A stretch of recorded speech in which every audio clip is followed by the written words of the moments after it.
चरणारविन्दं वन्दे गुरो श्री चरणारविन्दं वन्दे गुरो श्री चरणारविन्दम्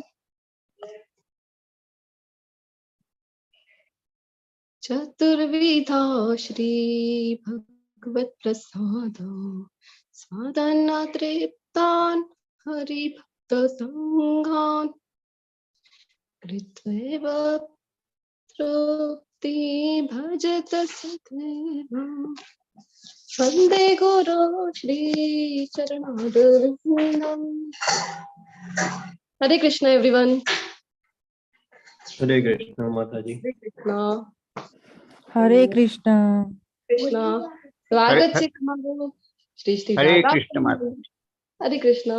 શ્રી શ્રી રાધા ગોવિંદ મંદિર ઇસ્કોન નંતુર મંગલુરુના વતીથી આજે જ્ઞાન યજ્ઞ ચાલી રહ્યો છે, તેમાં આપણે જઈ રહ્યા છીએ આજે 10મા અધ્યાયની શરૂઆત કરવા। તો હું તમારા બધાનું હૃદયપૂર્વક સ્વાગત કરું છું। સૌપ્રથમ આપણે શ્રી શ્રી રાધા ગોવિંદના ચરણોમાં વંદન કરીએ।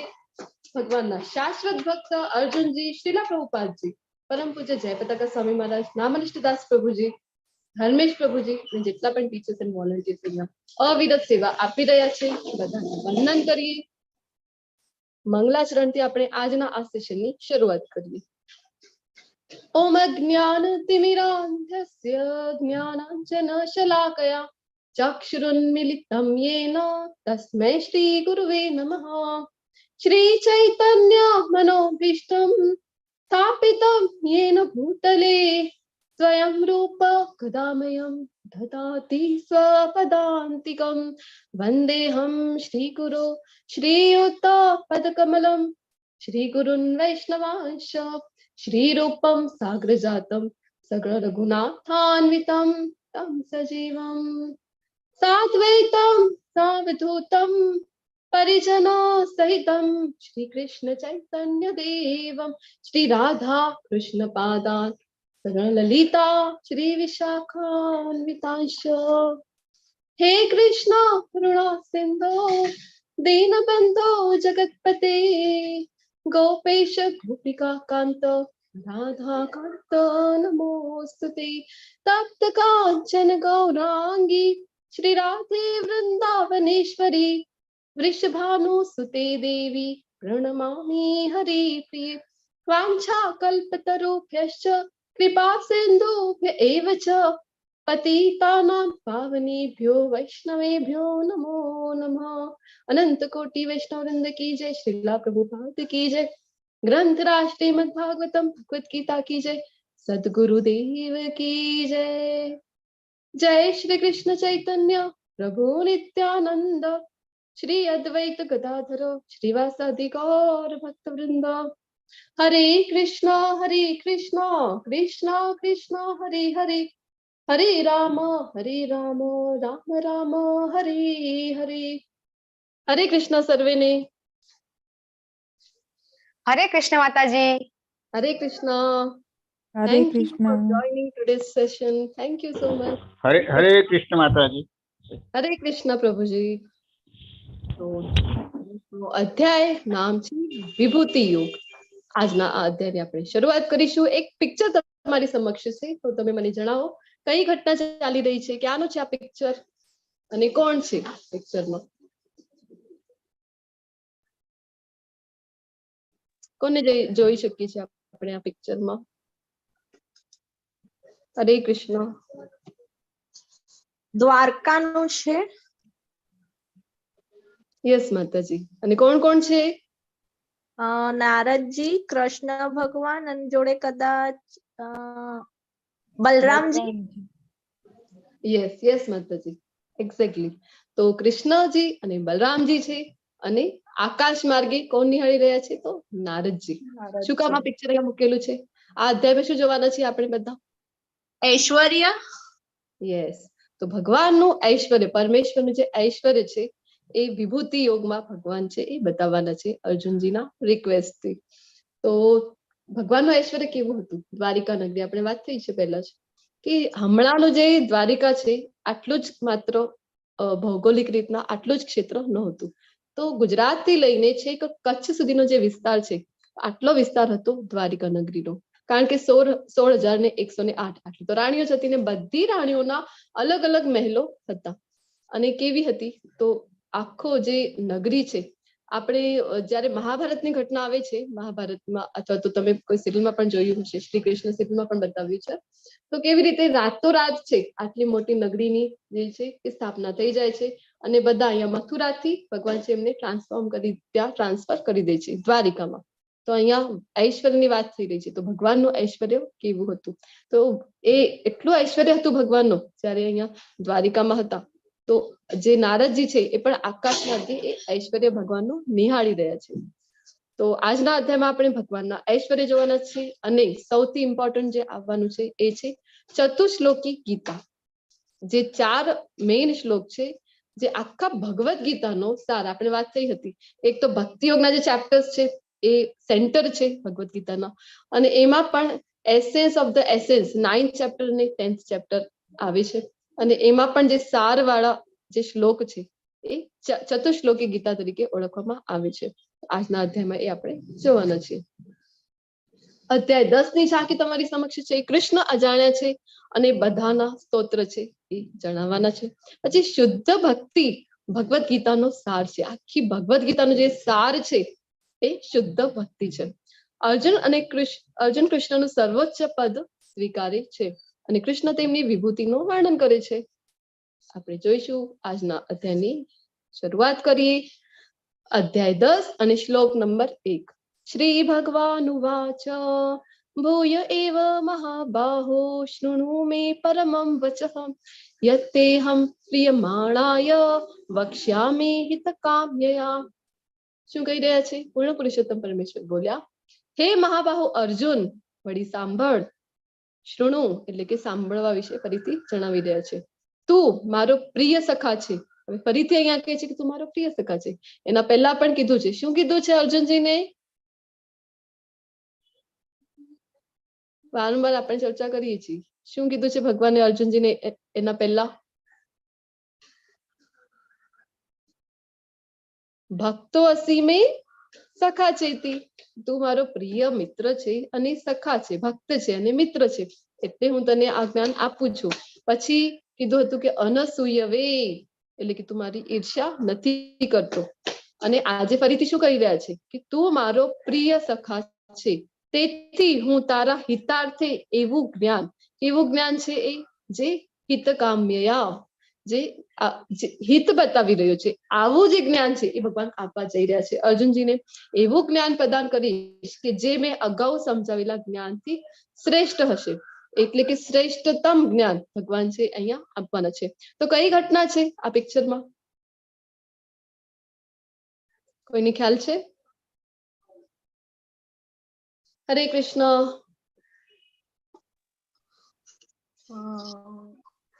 ત્યાં યુદ્ધ પહેલાના કૃષ્ણ ભગવાન પાસે જ્યાં મદદ લેવા માટે જાય છે એ ઘટના છે મહાભારત યુદ્ધ પહેલા. જી અંકિત, તમે દુર્યોધન અને અર્જુન કોણ છે. કોણ છે? અને અર્જુનજી છે અને દુર્યોધન કોની પાસે આવ્યા છે? કૃષ્ણ ભગવાન પાસે. શું માંગે છે? સૈન્ય બળ. યસ માતાજી, ખૂબ ખૂબ ધન્યવાદ. તો આ ઘટના પરથી આપણને ખબર પડે, ભગવાન કહી રહ્યા છે ને કે અર્જુનને કે તું મારો પ્રિય સખા છે. તો આ ઘટનાથી આપણને ખબર પડી. જો ભગવાન છે એ વિશ્રામ કરતા હોય છે, તો પહેલા દુર્યોધન આવે, અને દુર્યોધન આવીને ક્યાં બેસી જાય છે? તો બાજુમાં ભગવાન જ્યાં વિશ્રામ કરે છે, તો બાજુમાં જે સિંહાસન પડેલું હોય છે એ ભગવાનનું હોય છે. તો ખરેખર તો ભગવાનના સિંહાસન ઉપર ક્યારેય પણ બેસવું જોઈએ નહીં. તો આ દુર્યોધન આવીને એ આસન ગ્રહણ કરી લે છે. અને પછી અર્જુનજી આવે અને જ્યાં ભગવાનના ચરણ કમળ હોય છે ત્યાં જઈને બેસે છે અને વેઇટ કરે છે ભગવાનનું. પછી ભગવાન જયારે ઉઠે છે તો પહેલા તો દ્રષ્ટિ આપણી સામે જ જાય, તો એવી રીતે ભગવાન પણ પહેલા અર્જુનજીને જોઈ છે. અને ભગવાનને ખબર હતી કે શું પ્રયોજન છે બંનેનું આવવા માટે. આજે મહાભારતનું હમણાં અંકિતા માતાજી કીધું છે કે મહાભારતના યુદ્ધની પહેલાની ઘટના છે કે બંને આવ્યા છે અહીંયા ભગવાન પાસે મદદ માટે. તો ભગવાન પૂછે છે અર્જુનજીને કે અચ્છા તું પહેલા આવ્યો છે, તો તને હું પહેલા ચાન્સ આપું છું કે તું પહેલા માંગી શકે છે. તો દુર્યોધન કહે છે કે ના ના, હું આવ્યો હતો પહેલા. ભગવાન કહે છે કે પણ મારી દ્રષ્ટિ તો પહેલા અર્જુન પર પડી છે. તો ભગવાન એને કહે છે કે તું માંગી શકે છે તને જે પણ જોઈએ, પરંતુ ભગવાન કહે છે એક તરફ તો હું છું જે નિશસ્ત્ર રહેવાનો છું, કોઈ પણ શસ્ત્ર હું મહાભારતના યુદ્ધ દરમિયાન ઉપાડવાનો નથી, અને બીજી તરફ શું છે તો મારી આખી નારાયણી સેના છે. તને શું જોઈએ છે? તો દુર્યોધનને તો મનમાં ખૂબ અફસોસ થાય છે કે અરે આ શું થયું, પહેલા અર્જુનને મળી ગયું ચાન્સ, હવે અર્જુન તો બસ નારાયણી સેના લઈ લે છે અને મને શું મળશે, આ નિહત્તા કૃષ્ણનું હું શું કરીશ? તો આવી રીતના વિચાર કરે છે. અને ત્યાં સુધી તો અર્જુન છે, અર્જુનજી કહે છે કે ના ભગવાન, મને તો તમે જ જોઈએ, ભલે તમે શસ્ત્ર ઉપાડો કે નહીં, મને તો તમે જ જોઈએ. તો આવી રીતે ભગવાનનો ચયન અહીંયા અર્જુનજી કરે છે. તો દુર્યોધન તો ખૂબ રાજી થાય છે કે જો કેવો કહેવાય આ અર્જુન, એને તો નિહત્તા ભગવાનને જ નિહત્તા કૃષ્ણને પસંદ કરી દીધું. તો દુર્યોધન તો રાજી થાય છે કે નારાયણ સેના એને જોઈતી હતી અને એને મળી જાય છે. તો આવી પરિસ્થિતિમાં આપણને ખબર પડે અને અર્જુનજી પ્રત્યે આપણને અહોભાવ આવવું જોઈએ કે અર્જુનજી કેવા છે. ભગવાન એમને કહી રહ્યા છે વારંવાર કે તું મારો પ્રિય સખા છે, તું મારો મિત્ર છે. તો અર્જુનજી પ્રત્યે આપણને ખૂબ જ અહોભાવ આવવું જોઈએ કે આવી પરિસ્થિતિમાં, જ્યારે કપરી પરિસ્થિતિ હોય ને, જ્યારે ડિફિકલ્ટ સમય હોય, ત્યારે આપણને ખબર પડે છે કે આપણી સાથે કોણ છે વાસ્તવમાં. તો આવી પરિસ્થિતિમાં અર્જુનજી કૃષ્ણનું ચયન કરે છે. આગળ વધીશું. ન મે વિદુઃ સુરગણા પ્રભવમ ન મહર્ષય અહમાદિઃ દેવાનામ મહર્ષિણામ ચ સર્વશ. મારી ઉત્પત્તિ કે ઐશ્વર્યને ન તો દેવગણ જાણે છે. અચ્છા, દેવગણ નથી જાણતા, શું કામ? તો એ તો ખૂબ ભોગોમાં બિઝી છે ને, ભોગો ભોગવવામાં બિઝી છે, વ્યસ્ત છે, એટલા માટે નથી જાણી શકતા. તો પછી ભગવાન, ભોગો ભોગવવા વાળા તો તમને નથી જાણી શકતા, તો જે ત્યાગ કરે છે એ લોકો તો તમને જાણી શકતા હશે ને. તો શું કહે છે આગળ? અને ન તો મહર્ષિઓ જાણે છે, ના ના, ત્યાગ દ્વારા પણ મને જાણી શકાતો નથી, વૈરાગ્ય દ્વારા પણ ન જાણી શકાય, અને ભોગો ભોગવવાથી પણ ન, ભોગથી પણ ન, અને ત્યાગથી પણ ન, મને જાણી ન શકાય. કારણ કે હું જ સર્વથા દેવો તથા મહર્ષિઓનો સ્તોત્ર છું. તો ભગવાનને જો જાણવું હોય તો કેવળ એક અને એક જ માર્ગ છે, ભક્તિ. ભક્તિથી જ આપણે ભગવાનને જાણી શકીએ છીએ. તો એટલા માટે ભગવાન કહી રહ્યા છે કે દેવો પણ નથી જાણી શકતા, અને ન તો જે મહર્ષિઓ છે જે ત્યાગ કરે છે એ પણ મને નથી જાણી શકતા. મનુષ્યોમાં માત્ર તે જ મોહ રહિત અને સમસ્ત પાપોથી મુક્ત હોય છે જે મને અજન્મા, અનાદિ તથા સર્વ ગ્રહ મંડળોના સ્વામી તરીકે જાણી છે. એના પહેલા પણ વાત થઈ હતી. જન્મ કર્મ ચ મે દિવ્યમ, એ શ્લોકમાં ભગવાને જણાવ્યું હતું ને કે ભગવાનનું જન્મ અને કર્મ એ સામાન્ય નથી, દિવ્ય છે. એ ભગવાન જે કંઈ પણ કરે છે એ લીલા હોય છે ભગવાનની, જેના કારણે આપણે ભગવાન સાથે જે છે સંબંધ આપણો બાંધી શકીએ.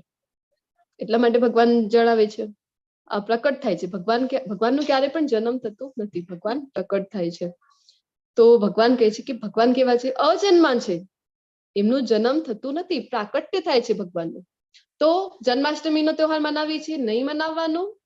તો એવું નહીં. જન્માષ્ટમીનો ઉત્સવ તો આપણે ખૂબ જોશથી મનાવતા હોય છે. જે ભક્તો છે, ભક્તો માટે તો સૌથી મોટું ફેસ્ટિવલ જન્માષ્ટમીનો જ હોય છે. તો આપણે ભગવાન સાથે રિલેટ કરી શકીએ, ભગવાનને યાદ કરી શકીએ, એટલે આપણે જન્માષ્ટમી મનાવતા હોય છે. પરંતુ ભગવાન તો કેવા છે? અજન્મા છે, અનાદિ છે. ભગવાનનું ક્યાંથી, ભગવાનથી જ બધું જે કંઈ પણ છે, ભૌતિક જગત કહો કે આધ્યાત્મિક જગત, જે કંઈ પણ અસ્તિત્વમાં છે એનું કારણ ભગવાન જ છે. અને સર્વ ગ્રહ મંડળોના સ્વામી પણ ભગવાન પોતે છે. જો દેવકીજીના ગર્ભમાં જ્યારે ભગવાન હોય છે ત્યારે બધા દેવી દેવતાઓ છે એ રોજ ત્યાં, જે જેલમાં હોય છે મથુરાની, તો રોજ ત્યાં એમના દર્શન કરવા માટે આવતા હતા, અને ભગવાનની પ્રાર્થના કરતા હતા કે ભગવાન ક્યારે પ્રકટ થશે, ભગવાન ક્યારે અવતરશે. તો આવી રીતે ભગવાન જણાવી રહ્યા છે. All the demigods come to offer respect to Krishna. બધા જ દેવી દેવતાઓ છે બધા ત્યાં આવે છે, ભગવાનને રિસ્પેક્ટ આપે છે, ભગવાનને જે છે કે સન્માન આપવા માટે, ભગવાનનો મહિમાનું ગાન કરે છે ત્યાં આવીને. આપણે પહેલા પણ ચોથા અધ્યાયમાં જોઈ ગયા હતા ને કે ભગવાન જે છે, ભગવાન સ્વતંત્ર છે, ભગવાન માયાના સ્વામી છે. ભગવાન નક્કી કરી શકે છે કે એ કોની ત્યાં જન્મ લેશે, કોણ એમના માતા પિતા રહેશે. અને આપણે જે છીએ, આપણે બધા બદ્ધ જીવ છીએ, આપણે ભૌતિક માયાની અંડરમાં આવીએ છીએ. આપણે ડિસાઈડ ન કરી શકીએ કે આપણા માતા પિતા કોણ હશે. તો ભગવાન જે છે સ્વતંત્ર છે. 7 ઋષિઓ અને 4 કુમારોના નામ આપો. સપ્ત ઋષિ બધાએ સાંભળેલું છે, અને ચતુષ્કુમાર જે બ્રહ્માજીના પુત્રો છે. તો એમના નામ કોઈને આવડે છે તો તમે બોલી શકો છો અનમ્યુટ કરીને. બધા નામ આવડતા હોય અથવા તો કોઈ એક બે આવડે તો પણ તમે શેર કરી શકો છો. આવડે છે કોઈને સપ્તર્ષિના નામ?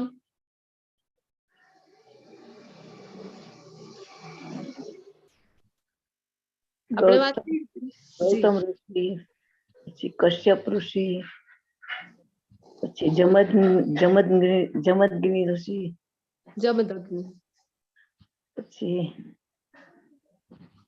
દુર્વાસા ઋષિ. ચાર પાંચ આવડે છે. ધન્યવાદ માતાજી. આપણે જોઈશું કયા કયા છે. આપણે વાત હરે કૃષ્ણ માતાજી. હરે કૃષ્ણ. હા, વશિષ્ઠ, ગુરુ વશિષ્ઠ, વિશ્વામિત્ર, જમદગ્નિ,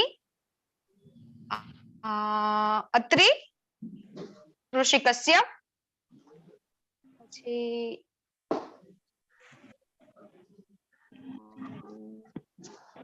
અને ચતુર્થ કુમારો કયા કયા છે?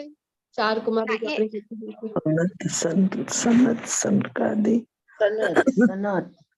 સનકાદી. ઓકે. તો ખૂબ ખૂબ ધન્યવાદ તમારા બધાનું કે મને ખૂબ આનંદ થયો તમે બધા એક્ટિવલી પાર્ટિસિપેટ કરી રહ્યા છો અને તમે બધા ધ્યાનથી મને સાંભળી રહ્યા છો.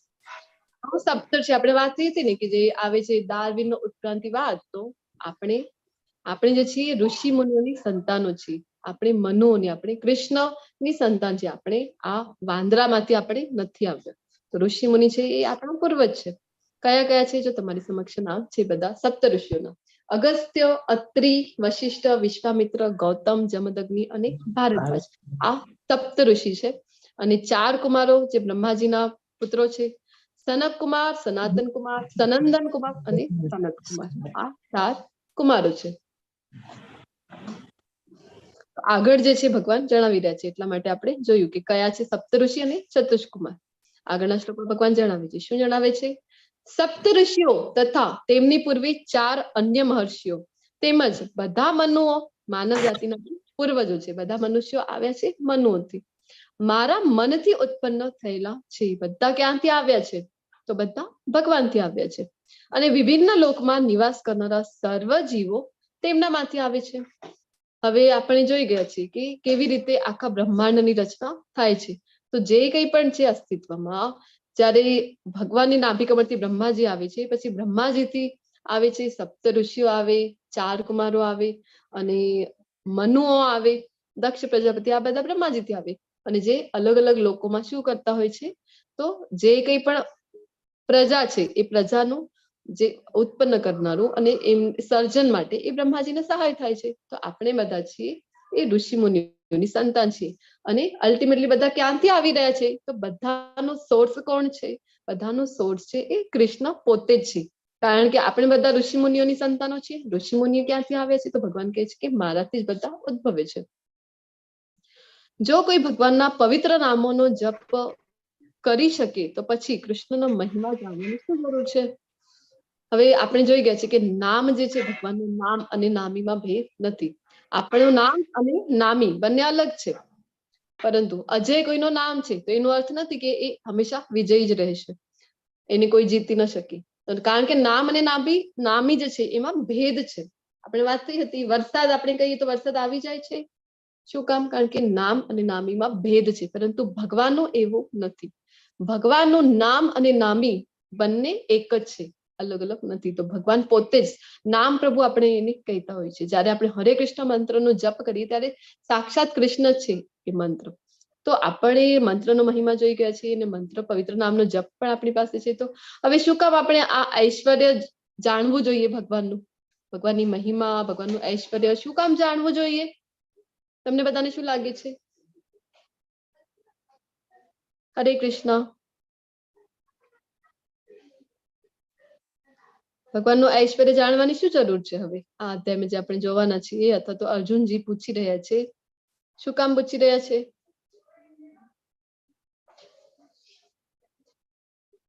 અમોલજી, અનિતા માતાજી, અંકિતા માતાજી. હા, હરે કૃષ્ણ માતાજી. મને એવું લાગે છે હા કે ભગવાન કૃષ્ણને જાણવાથી આપણને એમની પર શ્રદ્ધા વધી જાય અને આપણે ભક્તિ ભાવ અનન્ય ભાવથી એમની ભક્તિ કરી શકીએ, મારું એવું માનવું છે. જી માતાજી, બરાબર છે તમારું. કારણ કે જો આપણે બધા ભૌતિક જગતમાં પણ કોઈની સાથે જો આપણે રિલેશનશીપમાં આવીએ, જો કોઈ છોકરો છે છોકરી જવા માટે જાય અથવા તો છોકરી છોકરા માટે, તો શું જોઈએ આપણે? એનું ઐશ્વર્ય આપણે જાણતા હોઈએ ને. અને આપણે પણ ભૌતિક જગતમાં છીએ તો આપણા પિતાનું જયારે ઐશ્વર્ય આપણને ખબર પડે ત્યારે આપણું જે રિસ્પેક્ટ છે એ વધી જાય છે ને. હવે આ કોના માટે છે? તો આપણા બધા જેવા જે નિયોફાઇટ્સ છે, નવશીખ્યા ભક્તો છે, એના માટે છે કે ઐશ્વર્ય જાણવાની આવશ્યકતા છે.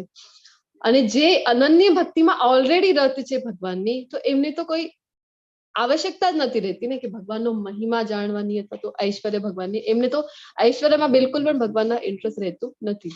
એ તો જેવી રીતે ભગવાન છે દ્વિભુજ સ્વરૂપમાં, કાલનો જે અધ્યાય આવવાનું છે વિરાટ રૂપ, ત્યારે આપણે જોઈશું કે અર્જુનજી પણ છે એ ભગવાનનું દ્વિભુજ સ્વરૂપ જોઈને જ પછી વધારે ખુશ થાય છે. જે ભક્તો હોય છે ભગવાનના, એમને તો ભગવાનના એ મૂળ રૂપમાં જે ભગવાનને પસંદ કરે છે.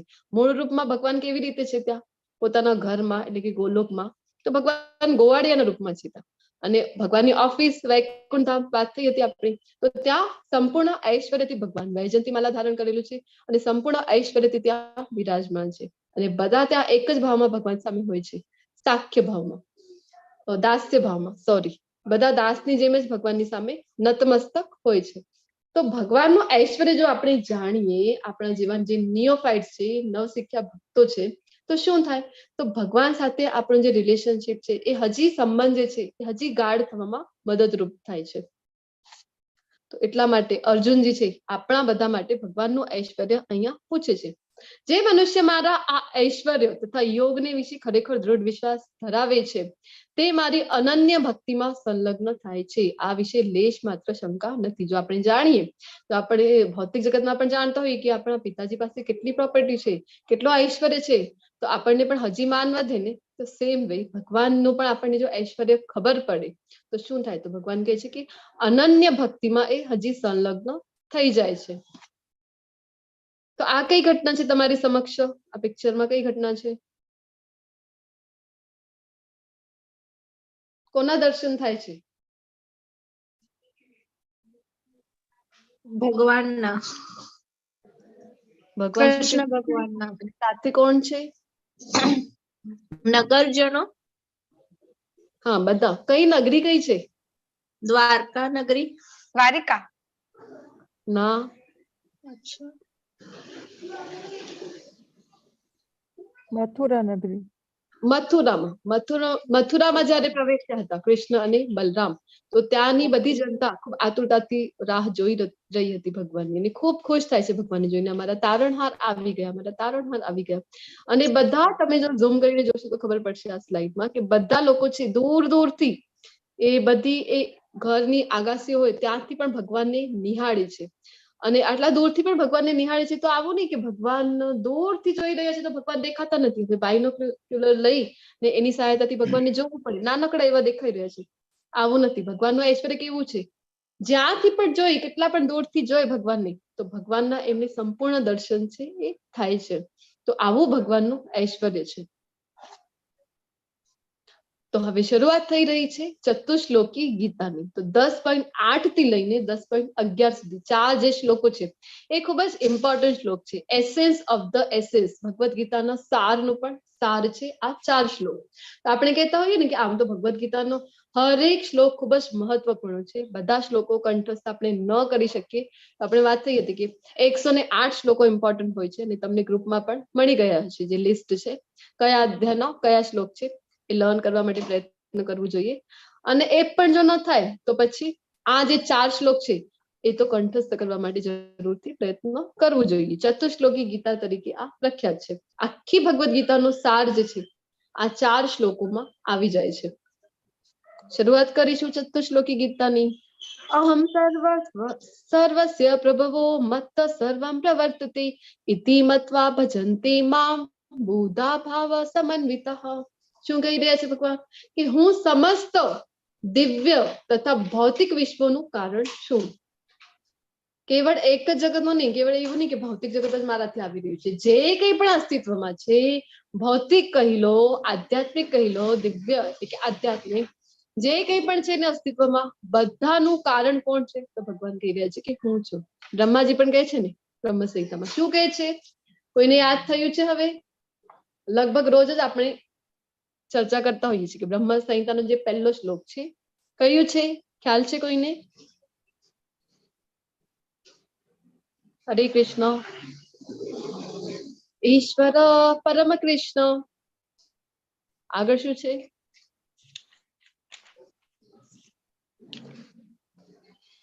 સર્વ કારણ કારણમ છે ને. બ્રહ્માજી કહે છે ને બ્રહ્મ સંહિતામાં તો બધા કારણોના કારણ કોણ છે? તો કૃષ્ણ પોતે જ છે. તો અહીંયા ભગવાન પોતે પણ કહી રહ્યા છે કે જે કંઈ પણ અસ્તિત્વમાં છે બધાનું કારણ કોણ છે? તો હું પોતે જ છું. દરેક વસ્તુ મારામાંથી જ ઉદ્ભવે છે. જે કંઈ પણ વસ્તુ તમે જોઈ રહ્યા છો, જે તમને દૃશ્ય છે, અદૃશ્ય છે, એ બધું જ જે કંઈ પણ છે અસ્તિત્વમાં એ બધું ક્યાંથી ઉદ્ભવે છે? તો બધું કૃષ્ણથી ઉદ્ભવે છે. તો જે બુદ્ધિમાન મનુષ્યો આ સારી રીતે જાણે છે. શું કહી રહ્યા છે ભગવાન? બુધા. બુધા એટલે કે જે બુદ્ધિમાન છે. તો એ લોકો પછી શું કરે? જે આ વાત જાણી ગયું છે કે જે કંઈ પણ અસ્તિત્વમાં છે, ભૌતિક કહી લો, આધ્યાત્મિક કહી લો, બધું જે કંઈ પણ છે એ બધાનું કારણ કૃષ્ણ છે. બધું કૃષ્ણથી આવી રહ્યું છે. તો પછી આવા બુદ્ધિમાન લોકો જે જાણી ગયા છે તો પછી શું કરે આગળ? તો મારી પ્રેમ ભક્તિમાં પરોવાય છે. પછી ભગવાન સાથે એ પ્રેમ ભક્તિમાં આપણે 9 પગથિયા જે ભક્તિ રસામૃત સિંધુનો એક શ્લોક જોયું હતું, આદો શ્રદ્ધા વાળું. તો શ્રદ્ધાથી જે ચાલુ થાય છે અને 9મા નંબર ઉપર હતો પ્રેમ ભક્તિ, 8મા નંબર ઉપર હતો ભાવ ભક્તિ. તો પહોંચવાનું ક્યાં છે? પ્રેમ ભક્તિ ઉપર. તો પછી પ્રેમ ભક્તિ ઉપર એ પહોંચી જાય છે. ભગવાન સાથે પ્રેમ ભક્તિમાં એ પરોવાઈ જાય અને પછી શું થાય? તો સર્વથા અંતકરણ પૂર્વક મને ભજે છે. પછી એ ભગવાનને જ ભજતો હોય છે. ભગવાનને ભજે છે એટલે કે ભગવાનની ભક્તિ કરે છે. ભગવાનની ભક્તિ સેવા કરે છે. આવા લોકો બુદ્ધિમાન છે. ભગવાન જણાવી રહ્યા છે કે જે જાણે છે જે કંઈ પણ અસ્તિત્વમાં છે એ બધાનું કારણ કૃષ્ણ છે. અને પછી શું કરે? તો પ્રેમ ભક્તિમાં ભગવાન સાથે એ પોતાને પરોવાઈ દે છે. પછી તો આવી રહ્યું છે 9મો શ્લોક. શું કહી રહ્યા છે ભગવાન અહીંયા? કે મારા શુદ્ધ ભક્તોના વિચાર મારામાં નિમગ્ન હોય છે. મત ચિત્તા મદગત પ્રાણા. શું કહી રહ્યા છે ભગવાન? કે પછી આવા જે ભક્તો છે, જે બુદ્ધિમાન ભક્તો જે જાણી ગયા છે કે જે કંઈ અસ્તિત્વમાં છે મારાથી છે, પછી શું કરે? પ્રેમ ભક્તિમાં પરોવાઈ જાય. તો આવા જે ભક્તો છે એમનું ચિત્ત એટલે કે એમનું મન છે એ મને અર્પણ હોય છે. અને પછી મદગત પ્રાણા એટલે કે એમની જે કંઈ પણ એક્ટિવિટીઝ હોય છે પછી મને સમર્પિત હોય છે. અચ્છા, તો એવા લોકો પછી કરે છે શું ભગવાન? જેમનું ચિત્ત પણ તમને લાગી ગયું, જેમની બધી એક્ટિવિટીઝ પણ તમારા માટે લાગી ગઈ છે, તો આવા લોકો કરે છે શું? તો આગળ જણાવી રહ્યા છે કે તેમના જીવન પૂર્ણપણે મારી સેવામાં સમર્પિત હોય છે. તો આવા લોકો જે છે એમનું જીવન બધી જ એક્ટિવિટીઝ ભગવાનમાં સમર્પિત હોય છે. મચ્ચિત્તા મદગત પ્રાણા બોધયંત પરસ્પરમ. પછી કરે છે શું આ લોકો? તો બોધયંતમ પરસ્પરમ એટલે કે એકાબીજા સાથે એ લોકો જ્ઞાનનો છે ટ્રાન્સફર કરે છે. એકબીજાને જ્ઞાન આપે છે. કયું જ્ઞાન આપે છે? કે ભગવાનનું જ્ઞાન, ભગવાન વિશેનું જે જ્ઞાન છે એકબીજાને આપે છે. અને મારા વિશે વાતો કરી પછી કોના વિશે વાતો કરે? તો ભગવાનના વિશે. અચ્છા, કેટલો સમય કરે છે પછી? આવા જે ભક્તો છે તમારા વિશે જ વાતો કરતા હોય, એમનું મન પણ તમને લાગી ગયું છે, એમની બધી એક્ટિવિટીઝ પણ તમને લાગી ગઈ છે અને કરતા શું હોય છે? તો બોધયંત પરસ્પરમ એકબીજા સાથે તમારી જ વાતો કરે છે. અચ્છા, કેટલો સમય કરતા હશે ભગવાન? અડધો કલાક વાર કરતા હશે ને? તો શું કહી રહ્યા છે ભગવાન? નિત્યમ કથયંતશ્ચ મામ નિત્યમ. અને પછી શું થાય? અચ્છા, નિત્યમ કરે છે. ઓહો હો ભગવાન, તમારા ભક્તો તો જો બાકી આજુબાજુ જો શું થઈ રહ્યું છે? કોઈ સ્વિમિંગ પુલમાં જઈ રહ્યો છે, કોઈ સમુદ્રમાં જઈ રહ્યો છે, કોઈ વર્લ્ડ ટૂર ઉપર જઈ રહ્યો છે. બધા અલગ અલગ ઠેકાણે જઈ રહ્યા છે, એન્જોય કરી રહ્યા છે, બધા મજા કરી રહ્યા છે. અને તમારા ભક્તો બસ આ જ કરે છે. બોધયંત પરસ્પરમ એ પણ કેટલું? તો નિત્યમ. ઓ તો પછી કંટાળી જતા હશે ને, બોર થઈ જતા હશે. તો ભગવાન કહે છે કે ના. તો શું થાય છે એમની સાથે?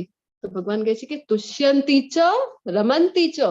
શું થાય છે? તો એમને પરમ સંતોષ તથા આનંદ, પરમ આનંદનો અનુભવ કરે છે. આવું નહીં કે કોઈ ગુડ સંતોષ અથવા તો ગુડ આનંદ, આવી નહીં, બેસ્ટ સંતોષ અને બેસ્ટ આનંદની અહીંયા વાત થઈ રહી છે. કોઈ હલકો ફુલકો આનંદ નહીં. પરમ સંતોષ અને પરમ આનંદની વાત ભગવાન કહી રહ્યા છે. તો આવા જે ભક્તો છે એ પરમ સુખનો અનુભવ કરી શકે છે. તો આ જે રિઝલ્ટ છે ને એ તો બધાને જોઈતો હોય. બધાને પોતાની લાઈફમાં શું જોઈતો હોય છે?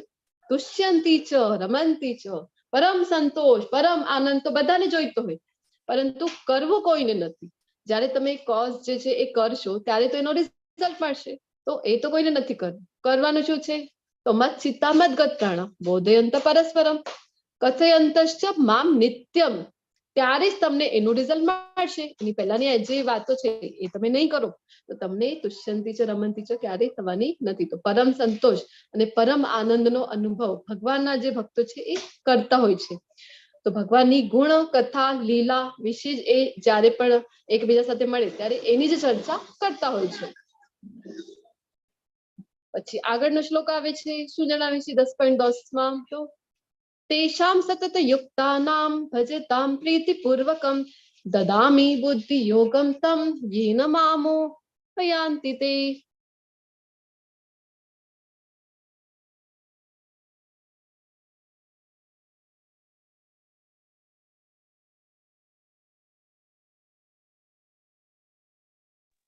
હરે કૃષ્ણ. શું કહે છે ભગવાન અહીંયા? અચ્છા, તો પહેલો જે શ્લોક હતો 8મો એમાં જણાવી દીધું કે જે કંઈ પણ અસ્તિત્વમાં છે કોના લીધે છે? મારા લીધે છે. અને જે આ વાત જાણી જાય છે પછી શું કરે છે? તો પછી ભગવાનની ભક્તિમાં સેવા પોતાને પરોવી દે છે. અને શું કરે? તો નિત્યમ એ મારી જ ગુણ કથા લીલા વિશે એકબીજા સાથે વાતો કરતા હોય છે. એનાથી શું થાય? તો ભગવાન જણાવે છે કે પરમ સંતોષ અને પરમ આનંદની પ્રાપ્તિ થાય. પછી તો ભગવાન હવે આગળના શ્લોકમાં જણાવે છે કે પહેલા શ્લોકમાં જણાવ્યું પોતાના વિશે, બીજા શ્લોકમાં જણાવ્યું પોતાના જે અનન્ય ભક્તો છે એમના વિશે, અને હવે 10મા અને 11મા શ્લોકમાં શું જણાવે છે કે પોતે કેવી રીતે પોતાના આ ભક્તો સાથે રેસિપ્રોકેટ કરે છે, પોતાના ભક્તો સાથે એ આપલે કરે છે પ્રેમની. પછી ભક્તોએ એમને ચિત્તાર્પણ કરી દીધું, બધી એક્ટિવિટીઝ એમને સમર્પિત કરી દીધી. તો ભગવાન પછી શું કરે છે? તો જે મનુષ્ય મારી પ્રેમપૂર્વક સેવા કરવામાં સતત સમર્પિત રહે છે તેમને હું એવું જ્ઞાન આપું છું. શું કેવું જ્ઞાન આપો છો ભગવાન? તો ભગવાન કહે છે કે જેનાથી તેઓ મને પ્રાપ્ત કરી શકે. કોઈ સામાન્ય જ્ઞાન નહીં, કોઈ ભૌતિક જગતનું જ્ઞાન નહીં, સર્વોચ્ચ જ્ઞાન આપી દે છે. કયું જ્ઞાન? તો આપણા માનવ જીવનનું જે સર્વોચ્ચ લક્ષ્ય છે, જે અલ્ટિમેટ ગોલ છે, શું છે? તો ભગવત પ્રાપ્તિ, ભગવાનના ધામમાં આપણને સ્થાન મળે. તો એવું જે આપણો ગોલ છે તો એ આપણે ભગવાનને પ્રાપ્ત કરી શકીએ.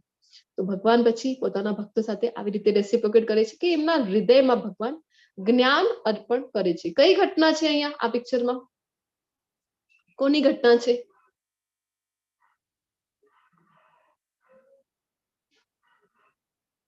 કોઈ તપ કરી રહ્યું છે?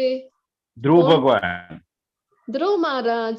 ધ્રુવ મહારાજ. નાનકડા એવા ધ્રુવ મહારાજ જયારે તપ કરે છે, આપણે વાત થઈ હતી કે 6 મહિના તપ કરે છે. પહેલો ફળ ખાઈને, પછી પાંદડા ખાઈને એક એક વસ્તુનો ધીરે ધીરે ત્યાગ કરે છે. જલનું સેવન કરીને, પછી તો વાયુ ઉપર, અને પછી જયારે લાસ્ટ મંથ હોય છે ત્યારે વાયુનું પણ સેવન નથી કરતા. આવી ઘોર જે તપસ્યા કરે છે. અને બીજા લોકોમાં બધાના શ્વાસ છે એ રૂંધાઈ જાય છે ધ્રુવ મહારાજની આવી કઠોર તપસ્યાની કારણે. પછી ભગવાન જયારે એમને દર્શન આપે છે ત્યારે શું થાય છે ધ્રુવ મહારાજને? કે ધ્રુવ મહારાજને ભગવાનની સ્તુતિ કરવી હોય છે, પરંતુ એમની વાચા જ ફૂટતી નથી. અને પછી એમને ભગવાનના દર્શન કર્યા પાછળ એમ લાગે છે કે અરે આમે કેવી તુચ્છ મારી ઈચ્છા માટે ભગવાનની તપસ્યા કરી છે, જ્યારે મને તો હીરો મળી ગયો છે. ભગવાનને જોઈને એમને લાગે છે કે હું તો કંકણની પાછળ હું તો પડી ગયો હતો, જ્યારે મને તો હીરાની પ્રાપ્તિ થઈ ગઈ છે. આવી રીતે એ વિચાર કરે છે અને કઈ બોલી નથી શકતા. પછી ભગવાન શું કરે છે? ભગવાનના હાથમાં જે શંખ છે એ એમના માથા ઉપર અડાડે છે, અને જેનાથી ધ્રુવ મહારાજને જ્ઞાન પ્રાપ્ત થાય છે. અને પછી એ ભગવાનની ખૂબ સુંદર સ્તુતિ કરે છે. શ્રીમદ ભાગવતમમાં ડિટેલમાં આનું આખું વર્ણન છે. તો ભગવાન અહીંયા કહી રહ્યા છે ને કે હું જ્ઞાન આપું છું, દદામી બુદ્ધિ યોગમ. તો જે મારી પ્રીતિપૂર્વકમાં પણ વાત શું થઈ રહી છે કે ભગવાનની સેવા કરવાની છે, ભક્તિમાં સેવા કરવાની છે. કેવી રીતે? ભજતામ પ્રીતિપૂર્વકમ. ખૂબ જ ઇમ્પોર્ટન્ટ છે કે ભગવાનની પ્રીતિપૂર્વકમ, પ્રેમપૂર્વક ભગવાનની ભક્તિ કરવી. તો પછી ભગવાન શું આપે છે? તો દદામી બુદ્ધિ યોગમ. પછી આગળના શ્લોકમાં કહી રહ્યા છે કે હરે કૃષ્ણ માતાજી. હરે કૃષ્ણ. આ પિક્ચરમાં બીજા બધા કોણ છે? એ ચિત્રમાં, આગળના ચિત્રમાં આ જે આજુબાજુ દેખાઈ રહ્યા છે એ પૂછી રહ્યા હા છે? એ બધા કોણ છે? બીજા લોકમાં મેં હમણાં વાત કરી હતી કે જયારે વાયુ પણ ગ્રહણ નથી કરતા, જયારે 6ઠા મહિનામાં ધ્રુવ મહારાજ, તો બીજા લોકોમાં જે હતા ને ઉચ્ચતર લોકો આપણે જોઈ ગયા છે ને, પૃથ્વી ઉપર 6 લોક છે, તો ત્યાં બધાના શ્વાસો છે રૂંધાઈ રહ્યા હતા. બીજા લોકના છે એ બધા દેવતાઓને બધા હોય ને હરે કૃષ્ણ. હા એ લોકોને તકલીફ થવા માંડી છે. યસ માતાજી. તેષામેવા અનુકંપાર્થ અહમ જ્ઞાનજમ તમઃ નાશયામ્યાત્મ ભાવસ્થો જ્ઞાન દીપેન ભાસતા. હરે કૃષ્ણ માતાજી, તમારો આ હેન્ડ લોઅર કરી દો ને. Okay, thank you.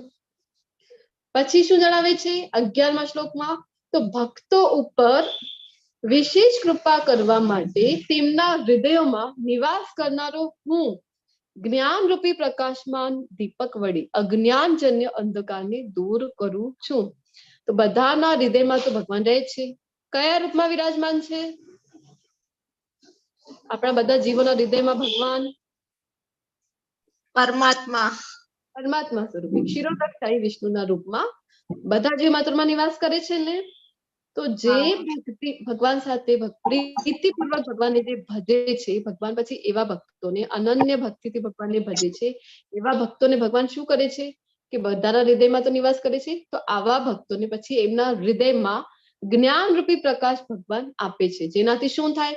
તો જે અંધકારજન્ય અજ્ઞાનનો અંધકાર છે એ દૂર થઈ જાય છે, જેનાથી પછી ભગવાનના દર્શન કેવી રીતે કરી શકીશું આપણે? આ ભૌતિક ચક્ષુથી તો ભગવાનના દર્શન કરવા પોસિબલ નથી. આપણી ઇન્દ્રિયો છે એ બિલકુલ પણ સક્ષમ નથી ભગવાનના દર્શન કરવા માટે. તો જ્ઞાન ચક્ષુ જોઈએ એક તો ભગવાનના દર્શન કરવા માટે. જ્ઞાન ચક્ષુથી આપણે શાસ્ત્રોની ચક્ષુથી આપણે ભગવાનના દર્શન કરી શકીએ, જ્ઞાન ચક્ષુથી આપણે ભગવાનના દર્શન કરી શકીએ. તો જે અંધકાર છે અજ્ઞાનનો એ દૂર કરી દે છે ભગવાન. પછી શું થાય? તો આપણે ભગવાનને જાણી શકીએ, ભગવાનને આપણે જ્ઞાન ચક્ષુ વડે જોઈ શકીએ.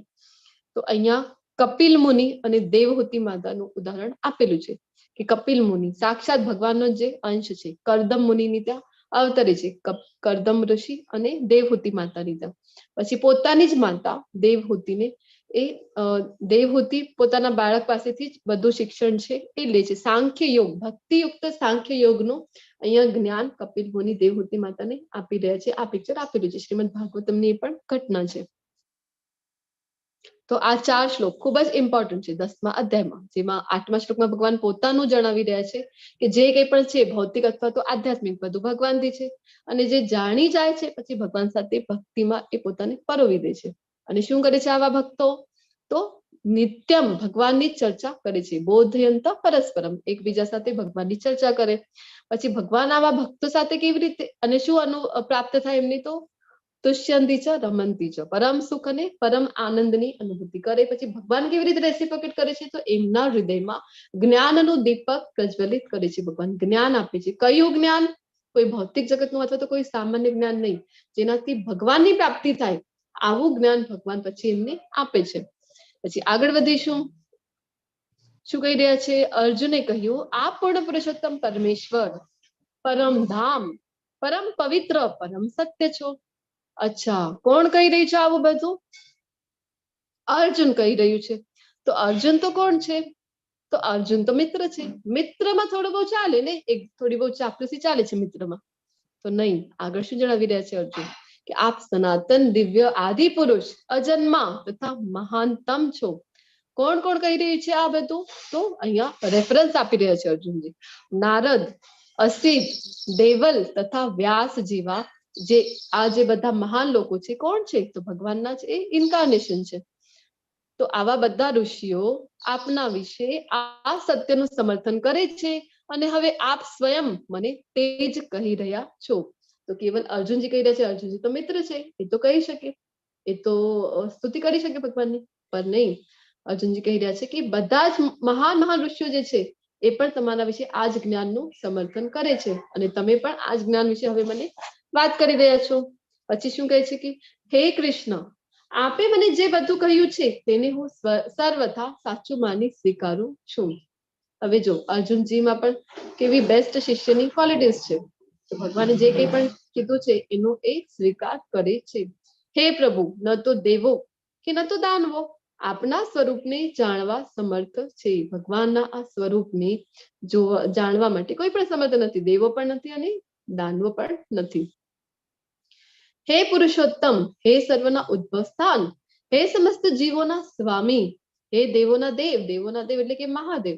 આ મહાદેવ છે દેવોના દેવ, પરંતુ એમના પણ દેવ કોણ છે? તો કૃષ્ણ છે. હે વિશ્વના સ્વામી, એકમાત્ર આપ જ પોતાની અંતરંગ શક્તિથી પોતાને જાણો છો. ભગવાનની અંતરંગ શક્તિ એટલે કે યોગ માયા, ભગવાનની અંતરંગ શક્તિ છે. તો ભગવાનને કહી રહ્યા છે અર્જુનજી કે તમે જ પોતાને જાણવા સમર્થ છો, બીજો તો કોઈ સમર્થ જ નથી જે તમારા વિશે જાણી શકે. હે કૃષ્ણ, હે પરમ યોગી, હું પરમ યોગી. તો ભગવાન યોગી પણ છે, કેવળ યોગી જ નથી, ભગવાન યોગી પણ છે. હું કેવી રીતે આપનું સતત ચિંતન કરું અને કેવી રીતે આપને જાણી શકું? હે પૂર્ણ પુરુષોત્તમ પરમેશ્વર, આપનું સ્મરણ કયા કયા રૂપોમાં કરવામાં આવે? તો ભગવાનનું સ્મરણ કેવી રીતે આપણે કરી શકીએ? એટલા માટે અર્જુનજી પૂછી રહ્યા છે કે નિત્યમ, ભગવાને તો કીધું છે કે ભગવાનનું નિત્ય સ્મરણ કરવું જોઈએ. મામ અનુસ્મર યુધ્ય ચ, એના પહેલા પણ કીધું હતું. તો પૂછી રહ્યા છે કે કેવી રીતે હું તમારું સ્મરણ કરી શકું? હે જનાર્દન, આપ કૃપા કરી ફરીથી આપના યોગ સામર્થ્ય તથા ઐશ્વર્યનું વિસ્તારથી વર્ણન કરો. હું આપના વિશે શ્રવણ કરવામાં ક્યારેય તૃપ્ત થતો નથી. તૃપ્ત નથી થઈ રહ્યા. તો ભૌતિક જગતમાં પણ એવું હોય ને કે કોઈ વસ્તુ છે તો એના માટે આપણે કોઈ પણ ભોગો ભોગવી લઈએ તો હજી કરવાનું એ મન થયા કરે છે, ક્યારેય તૃપ્તિ થતી નથી. પરંતુ અને અહીંયા આજે અર્જુનજી વાત કરી રહ્યા છે કે જેટલો પણ સાંભળે છે કૃષ્ણ વિશે તો પણ તૃપ્તિ થતી નથી, હજી સાંભળવાનું, હજી શ્રવણ કરવાનું મન થયા કરે છે. તો બંનેમાં શું ફરક છે? તો ભૌતિક જગત જે છે, ભૌતિક તૃષ્ણા જે છે, તો એ શું થાય છે? આપણા પતનનું કારણ બને છે. અને જ્યારે આ આધ્યાત્મિક તૃષ્ણા છે તો એ શું કરે છે? તો એનાથી આપણે તરી જઈએ છીએ. આધ્યાત્મિક તૃષ્ણા હોવી જોઈએ.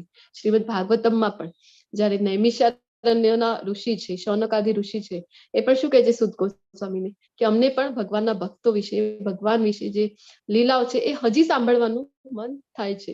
તો આવી રીતે જે ભક્તો છે ને એ ભગવાનના કથાથી, ભગવાનની લીલાઓ સાંભળીને ક્યારે પણ એમને જે છે કે સેટિસ્ફેક્શન થતું નથી, હજી ઈચ્છા થાય છે. અને જે સારું કહેવાય છે આધ્યાત્મિક તૃષ્ણા હોવી જોઈએ. કેમ કે જેમ હું આપના વિશે વધુ સાંભળું છું તેમ આપના શબ્દરૂપી અમૃતનું વધુ ને વધુ આસ્વાદન કરવા ઈચ્છું છું. હવે જ્યારે તમે આ બધું જે આપેલું છે અહીંયા, જ્યારે તમે જોવો છો ત્યારે તમને કોણ યાદ આવે છે? ઝીરો જ્યારે તમે જોવો તો ઝીરો જોઈને કોણ યાદ આવે તમને? અચ્છા, તો મોનાલિસાનું પિક્ચર આપેલું છે, આ પિક્ચર જોઈએ ત્યારે કોણ યાદ આવે? આર્યભટ્ટ. હા, ઝીરો ની શોધ કોણે કરી હતી? આર્યભટ્ટ. તો આર્યભટ્ટ યાદ આવે આપણને આર્યભટ્ટ. મોનાલિસાને જોઈને?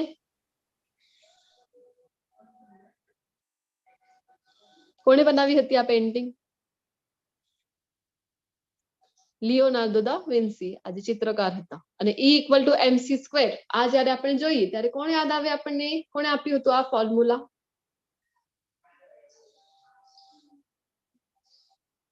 ઇલેક્ટ્રિસિટીની ખોજ કોણે કરી છે?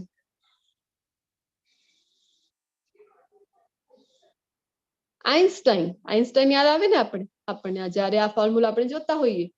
એનો અર્થ એ છે કે જ્યારે આપણે કોઈ વસ્તુ જોઈએ ત્યારે એનું જે શોધ જેણે કરી છે એ વસ્તુની એ આપણને યાદ આવે છે. તો પછી કૃષ્ણને કેવી રીતે યાદ કરી શકીએ એ જાણવા માટે અર્જુનજી છે એ પૃચ્છા કરી રહ્યા છે.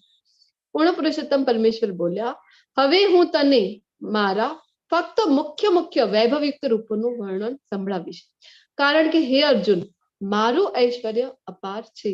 હવે મુખ્ય ઐશ્વર્ય અહીંયા જણાવવાના છે. અર્જુનજી પૂછે છે કે કેવી રીતે તમારું સ્મરણ કરી શકું? તો મને તમે બતાવો તમારી વિભૂતિ. તમારું જે વિભૂતિનો અર્થ શું થાય છે? કે જે વિશેષ શક્તિ ભગવાને આપેલી છે કોઈ વસ્તુમાં, કોઈ વ્યક્તિમાં અથવા તો કોઈ પ્રાણીમાં. તો જે વિશેષ શક્તિ છે એના વિશે અર્જુનજી પૃચ્છા કરી રહ્યા છે. શું કામ? તો જેનાથી એ વિભૂતિ જોઈને ભગવાનને યાદ કરી શકાય, સ્મરણ ભગવાનનું કરી શકાય. તો ભગવાન કહી રહ્યા છે કે મારો તો ઐશ્વર્ય છે ને એ તો અપાર છે અર્જુન. એ તો જો તને બધું ડિટેલમાં જણાવવા બેસી જાઉં તો આ 700 શ્લોકમાં જે ગીતા છે એ પૂરી થઈ જાય છે 700 શ્લોકોમાં. તો ભગવાનનું આખું ઐશ્વર્ય જો ભગવાન બતાવે ને તો ખબર નહીં કેટલા બધા શ્લોકો જે છે એ બની જશે ભગવદ ગીતાના. તો અહીંયા મુખ્ય જે વૈભવ છે એના વિશે ભગવાન વાત કરી રહ્યા છે. આપણે જોઈશું શું કહી રહ્યા છે ભગવાન. હે અર્જુન, હું જીવ માત્રના હૃદયમાં સ્થિત પરમાત્મા છું. હું જ સમસ્ત જીવોનો આદિ, મધ્ય તથા અંત છું. તો બધા જ જીવ માત્ર છે, 84 લાખ યોનિઓના જેટલા પણ જીવ માત્ર છે, બધાના હૃદયમાં નિવાસ કરનારા પરમાત્મા ભગવાન પોતે છે. અને બધા જીવોનો આદિ એટલે કે જયારે એ શરીર ગ્રહણ કર્યું છે તો એનાથી પહેલા પણ આપણે છીએ ને, શાશ્વત છે ને આત્મા, આપણી વાત થઈ ગઈ છે બીજા જ અધ્યાયમાં. તો આત્મા ના સ્વરૂપે આપણે પહેલા પણ હતા, પછી હમણાં આ શરીરમાં છીએ, અને એના પાછળ પણ પુનર્જન્મ તો ફિક્સ છે. ભગવાને કીધું હતું કાં તો ભૌતિક જગતમાં લેવું પડે કાં તો આધ્યાત્મિક જગતમાં, પણ પુનર્જન્મ તો થાય જ છે આત્માનો. તો બધા જીવોનો આદિ, મધ્ય અને અંત બધું કોણ છે? તો ભગવાન પોતે છે. આદિત્યોમાં હું વિષ્ણુ છું. તો 12 આદિત્ય છે ટોટલ. તો એમાંથી જયારે દેવ માતા જે છે આદિતિ અને કશ્યપ ઋષિ, એમની ત્યાં જયારે વામન અવતારમાં આવે છે, સૌથી નાના વામન અવતારમાં, તો બધા આદિત્યોમાં વામન વિષ્ણુનો અવતાર છે, વામન અવતાર. તો એટલા માટે કહે છે કે આદિત્યોમાં હું વિષ્ણુ છું. જ્યોતિઓમાં હું તેજસ્વી સૂર્ય છું. સૂર્ય છે ભગવાનની વિભૂતિ છે. સૂર્ય જો પૃથ્વીથી સૂર્યની જે ડિસ્ટન્સ છે, જે દૂરી છે, એ કેવી છે કે એક પૃથ્વીને એવું પણ નથી કે બાળીને ભસ્મ કરી દે, એટલી પણ ઉષ્મા એ નથી આપતો. એકદમ જે પ્રમાણમાં ઉષ્મા આપે છે, પ્રમાણમાં જે હીટ છે એ સૂર્ય આપે છે. અને આવું પણ નથી કે ખૂબ દૂર છે તો અહીંયા ખૂબ ઠંડી પડી રહી છે, આવું પણ નથી. કેટલો ડિસ્ટન્સ જે છે એ પ્રોપર છે ને. તો આવી રીતે કહે છે કે જ્યોતિઓમાં હું તેજસ્વી સૂર્ય છું. સૂર્યમાં જે તેજ છે, જયારે સૂર્ય પ્રકાશમાન છે, જયારે સૂર્ય આવી જાય ને આકાશમાં, ત્યારે શું થાય? બધી વસ્તુ જે આપણને લાગે કે હા કેટલો તેજ છે, કેટલો તેજ છે, બધી વસ્તુનો તેજ છે એ ઝાંખો પડી જાય છે એક સૂર્યની સમક્ષ. તો સૂર્યમાં જે વિભૂતિ છે કોના કારણે છે? તો ભગવાનની વિભૂતિ છે. મરુતોમાં હું મરીચી છું. મરુતો એટલે કે ઇન્દ્ર જે હતા સ્વર્ગના રાજા, તો એને મારે એવી સંતાનની ઈચ્છા કોને હતી? તો જે દાનવોની માતા છે દિતિ, કશ્યપની બે પત્ની હોય છે, દિતિ અને આદિતિ. તો દિતિ જે છે એ પોતાની, કારણ કે હિરણ્યાક્ષ અને હિરણ્યકશિપુને જયારે વિષ્ણુ ભગવાન છે એ વધ કરી દે છે, ભગવાનથી કેવી રીતે બદલો લે છે? પછી એ પોતાના પતિ પાસે, કશ્યપ ઋષિ પાસે એવી સંતાનની માંગણી કરે છે કે જે ઇન્દ્ર, દેવતાનો રાજા છે, ઇન્દ્રનો જે વધ કરી શકે. પછી કશ્યપ ઋષિ તો ખૂબ સમજાવે છે, પરંતુ એ દિતિ માનતા નથી. તો પછી કશ્યપ ઋષિ એક એવું વ્રત આપી દે છે જે ખૂબ જ ડિફિકલ્ટ હોય કરવામાં. એ કહે છે કે તને આવું પુત્રની પ્રાપ્તિ થશે, પરંતુ બધા નીતિ નિયમોનું તારે પાલન કરવાનું છે. એક પણ જો તારાથી ભૂલ થાય તો પછી જે પુત્ર આવશે ને એ ઇન્દ્રનો ભાઈ બની જશે. આવી રીતે કહે છે. અને દિતિ છે બધા નિયમોનું ખૂબ સાવધાનીપૂર્વક પાલન કરતી હોય છે, પરંતુ એક મિસ્ટેક થઈ જાય છે. ઇન્દ્રને ખબર નહોતી, ઇન્દ્રને એટલી જ ખબર હતી કે જે આવવાનું છે પુત્ર એ ઇન્દ્રને મારવા માટે આવવાનું છે. તો ઇન્દ્ર સૂક્ષ્મ રૂપથી એના ગર્ભમાં દિતિના જે છે કે એન્ટ્રી કરી દે છે. અને શું કરે છે? તો ગર્ભને 7 ટુકડાઓમાં વિભક્ત કરીને પછી આવી જાય છે. તો પછી એ જે હોય છે ગર્ભ, તો એ રડવા માંડે છે. તો પછી કહે છે કે માં ઋત, રોવાનું નહીં, આવી રીતે. તો પછી ફરીથી એક જે ટુકડા હોય છે એને એક પીસને 7 પીસમાં ફરીથી વિભક્ત કરી દે છે. આવી રીતે ટોટલ થઈ ગયા 49. તો પછી એમને ખબર પડે છે ઇન્દ્રને કે આ તો જે આવવાનો છે એ તો ભાઈ આવવાનો છે, કારણ કે એક મિસ્ટેક થઈ ગઈ હતી દિતિ પાસેથી. જયારે ભોજન ગ્રહણ કર્યું હતું તો હાથની સ્વચ્છતા વ્યવસ્થિત કરી નહોતી, તો જેના કારણે હવે જે સંતાન આવવાની છે એ તો ભાઈ થવાનું છે. પછી બધા દેવતા બની જાય છે, મારુતો. તો મારુતોમાં જે મરીચી છે એ ભગવાનની વિભૂતિ છે. અને નક્ષત્રોમાં હું ચંદ્ર છું. ચંદ્ર જે છે તો કેવા છે? ચંદ્ર મનનો રાજા ચંદ્રને કહેવામાં આવે છે, મનના સ્વામી છે. હવે અલગ અલગ નક્ષત્ર છે એ અલગ અલગ અંગ માટે જેમનો કહેવાય ને કે કહેવામાં આવે છે કે એનું જેવી રીતે કે બુદ્ધિ છે, તો બુદ્ધિ કોના માટે? તો બૃહસ્પતિ છે એ બુદ્ધિના સ્વામી છે. અલગ અલગ નક્ષત્ર છે એ અલગ અલગ અંગના સ્વામી કહેવામાં આવે છે. તો એવી રીતે મનનો સ્વામી કોણ છે? તો ચંદ્ર છે. તો ચંદ્ર એ શું છે? હવે ઇન્દ્રિયોનો રાજા જે છે મન છે, અને મનનો જ સ્વામી છે એ ચંદ્ર છે.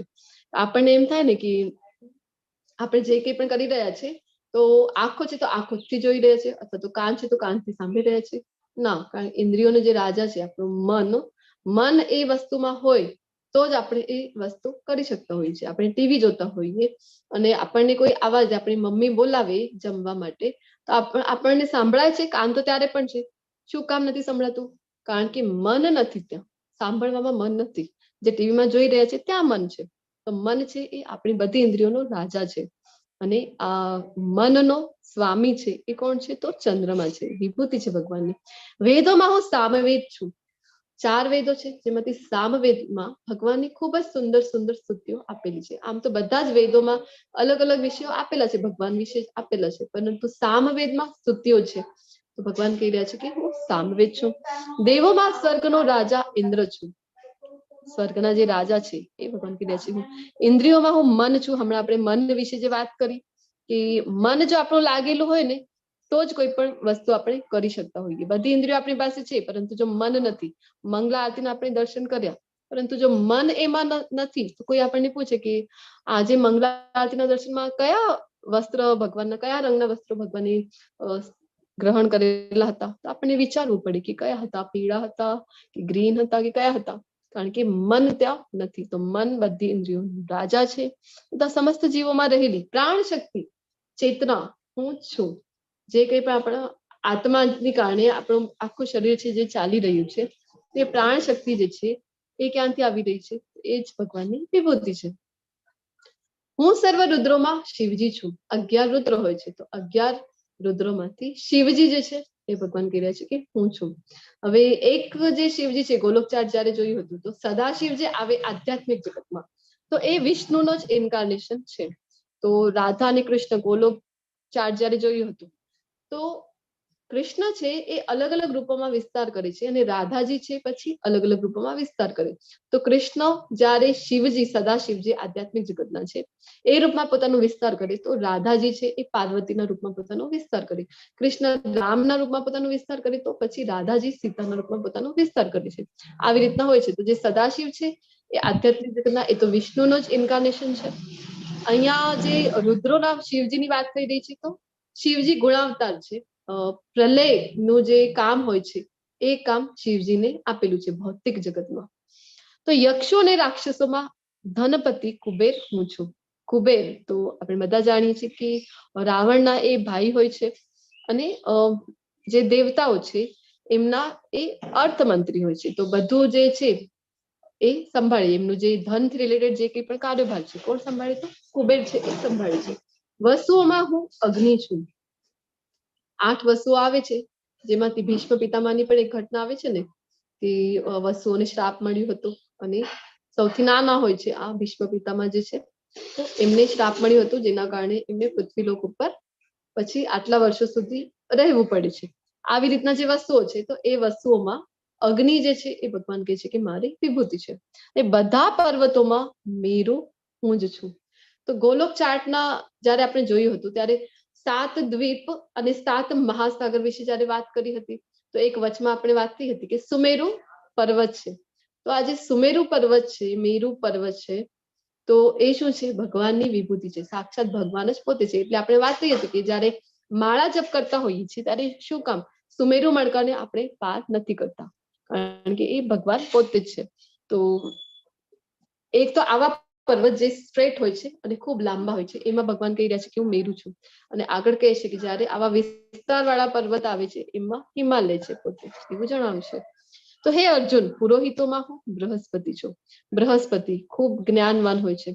આ ભૌતિક જગતમાં પણ કોઈ ખૂબ હોશિયાર હોય તો કહેવામાં આવે ને કે તું બૃહસ્પતિનો શિષ્ય છે કે શું? તો આવી રીતે પુરોહિતોમાં ભગવાન કહે છે કે બૃહસ્પતિ છું. સેના નાયકોમાં હું કાર્તિકેય છું. જ્યારે પણ દેવતાઓ અને દાનવોનો યુદ્ધ થાય ત્યારે કોને કમાન્ડ સોંપવામાં આવે છે? તો કાર્તિકેયની કમાન્ડ સોંપવામાં આવે છે. અને જળાશયોમાં હું સમુદ્ર છું. સમુદ્ર કેવું હોય છે? અથાગ હોય છે. તો ભગવાન કહી રહ્યા છે કે મારી વિભૂતિ છે. હું મહર્ષિઓમાં ભૃગુ છું. વાણીમાં દિવ્ય ઓમકાર છું. પહેલા પણ કીધું હતું ને કે વેદોમાં શું છે? તો ભગવાને કીધું હતું પ્રણવ, કે ઓમકાર જે છે એ હું છું. આપણે જોયું હતું ઓમ એટલે શું? અ, ઉ અને મ થી બનેલો શબ્દ છે. અ એટલે કે કૃષ્ણ, ઉ એટલે કે ઉર્જા રાધારાની અને મ એટલે કે આપણે બધા જીવાત્મા, જેનું કર્તવ્ય છે રાધા કૃષ્ણની સેવા કરવું. સર્વ યજ્ઞમાં પવિત્ર નામોનો જપ હું છું. તો 10.25 ખૂબ જ ઇમ્પોર્ટન્ટ શ્લોક છે. શું કહી રહ્યા છે ભગવાન અહીંયા? યજ્ઞાનામ જપ યજ્ઞોસ્મિ. તો ભગવાન પોતે કહે છે યજ્ઞ એટલે કે આપણને એમ થાય કે યજ્ઞ એટલે કે સ્વાહા સ્વાહા વાળું યજ્ઞ.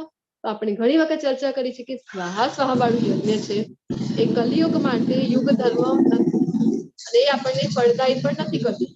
કારણ કે બ્રાહ્મણોની એટલી પોતાની સાધના હોતી નથી, એટલી શુદ્ધતા હોતી નથી. એ પોતાની સાધનાની બળે આપણને કઈ અપાવી દે એટલી એમની સાધના નથી, એટલી પવિત્રતા નથી, એટલા મંત્ર ઉચ્ચારમાં સ્પષ્ટતા એમની હોતી નથી. અને બીજું તો આપણે જોયું હતું કે સ્થાન છે, સ્થાનની પવિત્રતા એટલી નથી હોતી. કલયુગમાં જે સમિધ વાપરીએ છીએ એની જે ચોખ્ખાઈ છે એ નથી હોતી, શુદ્ધતા એની નથી હોતી. જે ઘી હોય દેશી ગાયનું પહેલા એ જ મળવું દુષ્કર થઈ ગયું છે. તો સ્વાહા સ્વાહા વાળું યજ્ઞ જે છે એ કલયુગ માટે યુગ ધર્મ નથી.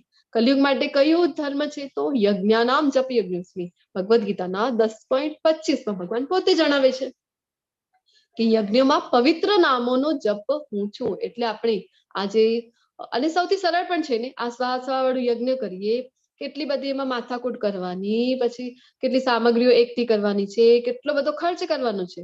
અને આપણને જે ચૈતન્ય મહાપ્રભુએ આપ્યો છે, ભગવાન કૃષ્ણ પોતે કહી રહ્યા છે કે યજ્ઞાનામ જપ યજ્ઞોસ્મિ, તો એ તો આપણે ક્યાંય પણ બેસીને કોઈ પણ સમયે પોતાનું આપણે કરી શકીએ છીએ ને. જપ યજ્ઞ જે છે આપણે પોતાની માળા કરી શકીએ છીએ. તો ભગવાન પોતે કહે છે એટલે આપણે કરતા હોઈએ છીએ. આ હરે કૃષ્ણ વાળા બધાને લાગે ને કે શું કામ બીડ બેગ લઈને ફરતા હોય હર જગ્યાએ? કારણ કે ભગવાન પોતે કહે છે કે યજ્ઞાનામ જપ યજ્ઞોસ્મિ. જ્યારે પણ સમય મળે ત્યારે હરે કૃષ્ણ મહામંત્ર જપ કરતા હોય છે. અને સર્વ સ્થાવરોમાં હિમાલય હું છું. તો આવા જે વિસ્તારવાળા પર્વતો હોય છે પહોળાઈમાં, તો એમાં ભગવાન કહે છે કે હિમાલય હું છું. પછી તો કહે છે કે હું સર્વ વૃક્ષોમાં અશ્વત્થનું વૃક્ષ છું. જે પીપળનો વૃક્ષ હોય છે એ ભગવાન કહી રહ્યા છે કે પોતે છે. પીપળનું વૃક્ષ કેવું હોય? એક તો ઇઝીલી ક્યાંય પણ ઉગી જાય છે. આપણે જોઈએ ને વોલ ઉપર પણ આપણને જોવા મળે છે, કોઈની ટેરેસ ઉપર પણ હોય, ક્યાંય પણ એ ઇઝીલી ઉગી જાય છે. અને બીજું સૌથી ઇમ્પોર્ટન્ટ છે તો 24 કલાક એ ઓક્સિજન જે છે એ એક્સેલ કરે છે. અમુક જે ઝાડ હોય છે એ દિવસ દરમિયાન જ્યાં સુધી સૂર્ય છે ત્યાં સુધી ઓક્સિજન છોડતા હોય અને કાર્બન ડાયોક્સાઇડ છે ઇન્હેલ કરતા હોય છે. પરંતુ અમુક જે હોય તુલસી છે, નીમ છે, તો આવી રીતે પીપળો પણ છે, તો 24 કલાકે શું કરે? તો ઓક્સિજન એક્સેલ કરતું હોય છે. તો કોરોના કાળમાં આપણે બધા જોઈ ગયા છે કે ઓક્સિજનનું મહત્વ શું છે. તો આવી રીતે બીજો એ છે કે પીપળાનું વૃક્ષ કેવું ઘટાદાર હોય છે. તો ઘણા બધા વૃક્ષોને એ આશ્રય આપે છે. જેવી રીતે ભગવાન છે, તો ભગવાન પણ બધાને આશ્રય આપે છે ને. ભગવાન બધાને પ્રાણવાયુ પૂરે છે, જેના કારણે આપણે બધા જીવિત છીએ. તો આ ભગવાનની વિભૂતિ એ અશ્વત્થના વૃક્ષમાં પણ છે કે આ અશ્વત્થનું વૃક્ષ બધાને આશ્રય આપે છે, બધાને પ્રાણવાયુ આપે છે. હું જ દેવર્ષિમાં નારદ છું. હવે નારદજી જે છે ખૂબ જ મહાન ભક્ત છે ભગવાનના. એ નિત્ય ભગવાનના નામનું સ્મરણ કરતા હોય છે. ટીવી સિરિયલમાં જે નારદજી બતાવે છે આવી ઊંચી ઊંચી શિખાવાળા, અને અહીંયાથી ત્યાં ગયા, આની ચૂકલી તેને કરી, તેની ચૂકલી આને કરી, આવા નારદજી બિલકુલ પણ નથી. ઘણી વખત આપણે ચર્ચા કરી છે. નારદજી ભગવાનના ખૂબ જ મહાન ભક્ત છે. ભક્તિની શક્તિ ભગવાને નારદજીને આપી છે. નારદજી જેના પણ જીવનમાં જાય છે તેમને ભક્તિ પ્રદાન કરે છે. હવે ધ્રુવ મહારાજની ઘટના હમણાં જ જોયું આપણે. ધ્રુવ મહારાજને પણ મંત્ર કોણ આપે છે? તો નારદજી પોતે આપે છે. પછી પ્રહલાદ મહારાજને તો જયારે પોતાની માતા કયાદુના ગર્ભમાં હોય છે ત્યારે જ ભક્તિનું જ્ઞાન આપી દે છે.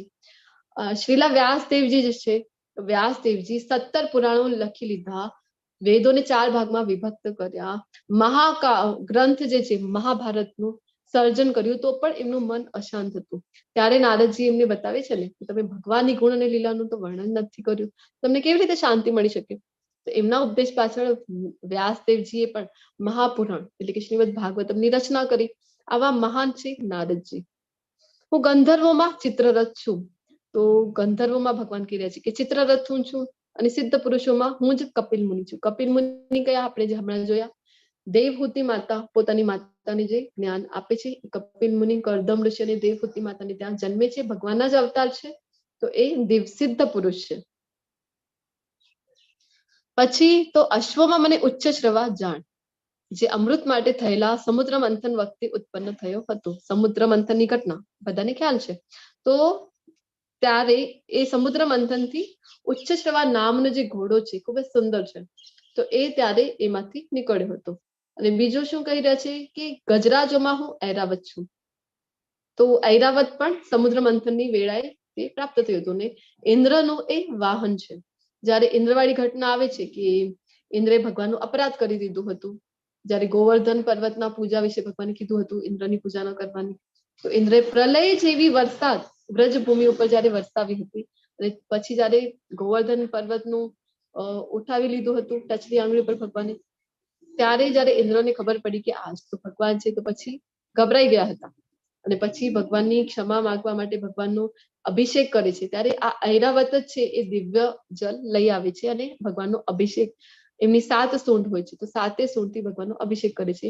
અને જેનાથી એક કુંડ બની ગયો, ગોવિંદ કુંડ જેને કહેવામાં આવે છે. તો વૃંદાવનમાં હજી પણ છે ગોવિંદ કુંડ. મનુષ્યમાં હું રાજા છું. તો રાજા જે છે ભગવાનની વિભૂતિ છે. રાજા બધાનું પાલન કરતો હોય અને રાજાની વાત તો બધા માનતા હોય છે, તો ભગવાનની વિભૂતિ છે. હું શસ્ત્રોમાં વજ્ર છું. વજ્ર દધીચી ઋષિ જે છે એ જયારે વૃત્રાસુર સાથે ઇન્દ્ર સ્વર્ગના રાજાનું, દેવતાઓનું જયારે યુદ્ધ થાય છે, ત્યારે બધા જ હથિયારો એ વૃત્રાસુર ખાઈ લે છે.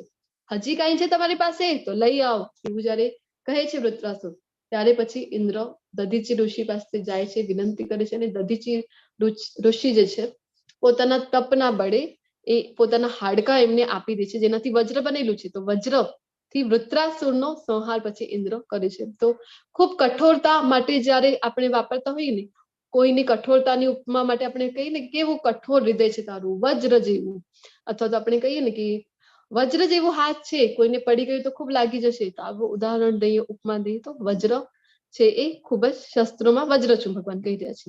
ગાયોમાં હું સુરભી છું. તો ઇન્દ્રવાળી ઘટના જે હમણાં જોઈ ગિરી ગોવર્ધન વાળી, તો ત્યારે પછી ભગવાનનો અભિષેક કરવા માટે સુરભી ગાયને આગળ કરી દે છે ઇન્દ્ર, કે ભગવાનથી ડરી જાય છે કે અપરાધ તો કરી દીધો, તો ભગવાનને ગાય બહુ પ્રિય છે, પછી સુરભી ગાયને આગળ કરી છે અને એના દૂધથી ભગવાનનો અભિષેક કરે છે. પ્રજોત્પત્તિના કારણોમાં હું પ્રેમનો દેવ કામદેવ છું, તથા સર્પોમાં હું વાસુકી છું. સમુદ્ર મંથનની જયારે ઘટના આવે છે, તો પછી એ પર્વત મંદરાચલ પર્વતને પછી મંથન જયારે કરવું હોય, તો રસ્સી જયારે દોરીનો આવશ્યકતા પડે છે, ત્યારે આ વાસુકી જે છે વાસુકીનો ઉપયોગ કરવામાં આવે છે. અને વાસુકી ની જે પુત્રી હોય છે ઉલ્લુપી, એના સાથે અર્જુનજીનો વિવાહ પણ થાય છે. આવી ઘટના પણ મહાભારતમાં આવે છે. અને એમને એક પુત્ર થાય છે ઈરાવન નામનો. અનેક પેણવાળા નાગોમાં હું અનંત છું. અનંત ઘણી બધી અનંતપણો છે. અને જેના ઉપર કેવી વિભૂતિ આપી છે ભગવાને, તો ભૂ ધારણ કરવાની વિભૂતિને આપી છે. આખા પૃથ્વીને એ પોતાના ફેણ ઉપર ગ્રહણ કરે છે.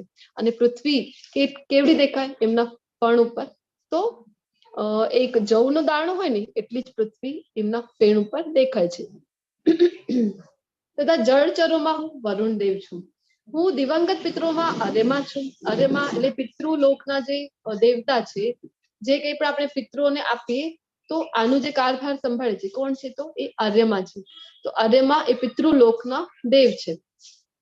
એ ભગવાન કહી રહ્યા છે કે મારી વિભૂતિ છે. અને જયારે યમરાજ છે, યમરાજને પૃથ્વીલોક ઉપર એક શ્રાપ મળ્યું હતું એમને એક ઋષિનો, જેના લીધે એમને પૃથ્વીલોક ઉપર જન્મ લેવું પડ્યું હતું. એની પાછળ પણ એક ઘટના આવે છે. વિદુરજીના રૂપમાં જયારે યમરાજ આવે છે, તો પૃથ્વીલોકના 100 વર્ષ અને ત્યાંના 3 વર્ષ અને 4 મહિના જેટલો સમય હોય છે. તો પિતૃલોક અને આજે યમરાજનો છે યમલોક, આ થોડોક બાજુમાં જ છે.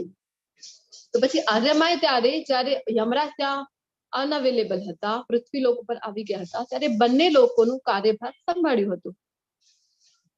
અને નિયમોનું પ્રવર્તન કરનારા નિયામકોમાં હું મૃત્યુનો દેવ યમરાજ છું. તો યમરાજ છે કેવું ન્યાય આપે છે, એ ન્યાય આપવાની જે એમનામાં પાવર છે એ ભગવાનની વિભૂતિ છે. તો પિતૃલોક અને યમલોક બાજુમાં છે. અને આર્યમાએ એક વખત બંને લોક પણ સાચવી લીધા હતા. તો યમરાજ છે, યમરાજનું ન્યાય કેવું હોય છે કે એ બધાને છે બધા સાથે સારી રીતે જસ્ટિસ કરી શકે છે ભગવાનની વિભૂતિના લીધે. દૈત્ય અસુરમાં હું ભક્તરાજ પ્રહલાદ છું. પ્રહલાદ મહારાજ. તો હવે ક્યાં જન્મ છે એમનો? તો દૈત્ય કુળમાં, અસુર કુળમાં એમનો જન્મ છે. પરંતુ ભગવાનના કેવા ભક્ત છે? ભગવાનને જે આહલાદ કરે છે, ભગવાનને જે આનંદ આપે છે એવા ભક્ત છે એ પ્રહલાદ મહારાજ. તો પ્રહલાદ મહારાજ અસુરોમાં દમન કરનારાઓમાં હું કાળ છું. કાળથી કોઈ પણ બચી શકતું નથી. બધાને એમ થાય કે ના હું તો મૃત્યુને પણ હરાવી દઈશ, પરંતુ નહીં, કાળ રૂપમાં જ્યારે આવે છે મૃત્યુ, કોઈ એનાથી બચી શકતું નથી. માઇકલ જેક્સનની ઘટના બધાને ખ્યાલ છે કે માઇકલ જેક્સનને એમ હતું કે હું તો બચી જઈશ. કેટલી બધી ડોક્ટર્સની ટીમ એની બાજુમાં હાજર હતી, કેટલા બધા લોકો એની ત્યાં હાજર હતા કે જે કંઈ પણ વસ્તુ, કોઈ ઓર્ગન ખરાબ થાય તો બધા ઓર્ગન આપવા માટે પણ રેડી હતા, પરંતુ બચી શક્યા નહીં. કાળથી કોઈ પણ બચી શકતો નથી. પશુઓમાં હું સિંહ છું અને પક્ષીઓમાં હું ગરુડ છું. હવે પશુમાં સિંહ ભગવાનની વિભૂતિ છે, તો એવું નહીં કે સિંહ ક્યાંય આપણને દેખાઈ ગયું તો ભગવાનની વિભૂતિ છે, તેને આપણે નમન કરવા લાગી જવાનું.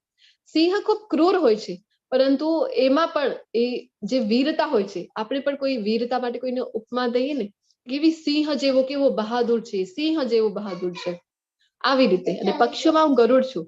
તો ભગવાનને ક્યાંય પણ જવું હોય તો કઈ ફ્લાઇટ ભગવાન લેતા હોય છે? તો ગરુડ એરલાઇન્સ. ભગવાન ક્યારે પણ જવું હોય તો ગરુડના ઉપર સવાર થઈને ભગવાન જાય છે. અને ગરુડજીના જે પંખો છે એમાંથી સામવેદની સ્તુતિઓ નીકળતી હોય છે. એવા ગરુડજી છે એ ભગવાનના વાહન છે. પવિત્ર કરનારાઓમાં હું વાયુ છું. વાયુ છે પવિત્ર કરે છે. પ્રાણાયામ કરતા હોઈએ આપણે તો શું થાય છે એનાથી? શું કામ બધી બીમારીઓ દૂર થાય છે? શુદ્ધિકરણ થાય છે શરીરનું. શસ્ત્ર ધારણ કરનારામાં હું રામ છું. અહીંયા શસ્ત્ર ધારણ કરવામાં કીધેલું છે. શસ્ત્ર એટલે કે જે શરીર સાથે જોડાયેલા હોય, એટલે કે તલવાર હોય, ગદા હોય, આવા જે શસ્ત્ર, એને શસ્ત્ર કહેવાય કે શરીર સાથે જોડાઈને જેના સાથે યુદ્ધ કરવામાં આવે. એટલે રામ એટલે અહીંયા પરશુરામ છે. અને બીજો હોય છે અસ્ત્ર. તો જેવી રીતે ધનુષ છે, તો જે રામ અવતારમાં ભગવાને ગ્રહણ કર્યું છે ધનુષ છે, તો ધનુષ્યથી જયારે તીર છોડીએ તો શરીરથી દૂર જઈને એ પ્રહાર કરે છે ને, તો એટલા માટે અહીંયા શસ્ત્ર કીધેલું છે, એટલે કે પરશુરામ. અને અસ્ત્ર હોય તો રામ, પ્રભુ શ્રી રામ. માછલીઓમાં હું મગર છું.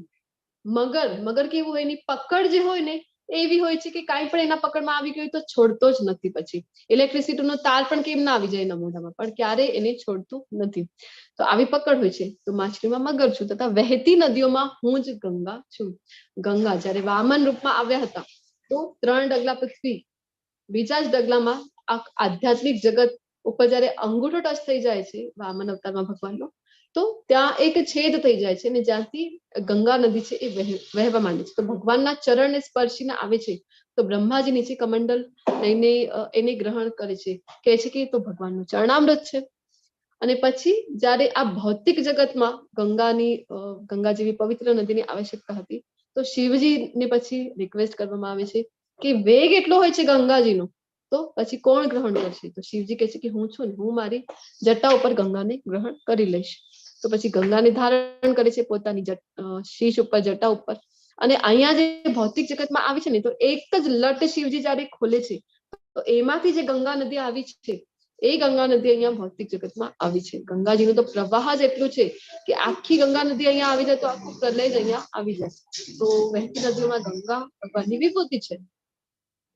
હે અર્જુન, હું સમગ્ર સર્જનનો આદિ, મધ્ય તથા અંત છું. હું સર્વ વિદ્યાઓમાં આધ્યાત્મ વિદ્યા છું. સૌથી ઇમ્પોર્ટન્ટ, બધી વિદ્યાઓમાં કઈ છે? આધ્યાત્મ વિદ્યા છે.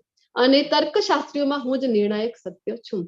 જો તર્ક કર્યા કરે અને કોઈ જે છે દલીલો કર્યા કરે તો એનો તો ક્યારે પણ અંત આવે નહીં. અને જ્યારે એનું જે નિર્ણાયક સત્ય, એને ભગવાન કહે છે કે મારી વિભૂતિ છે.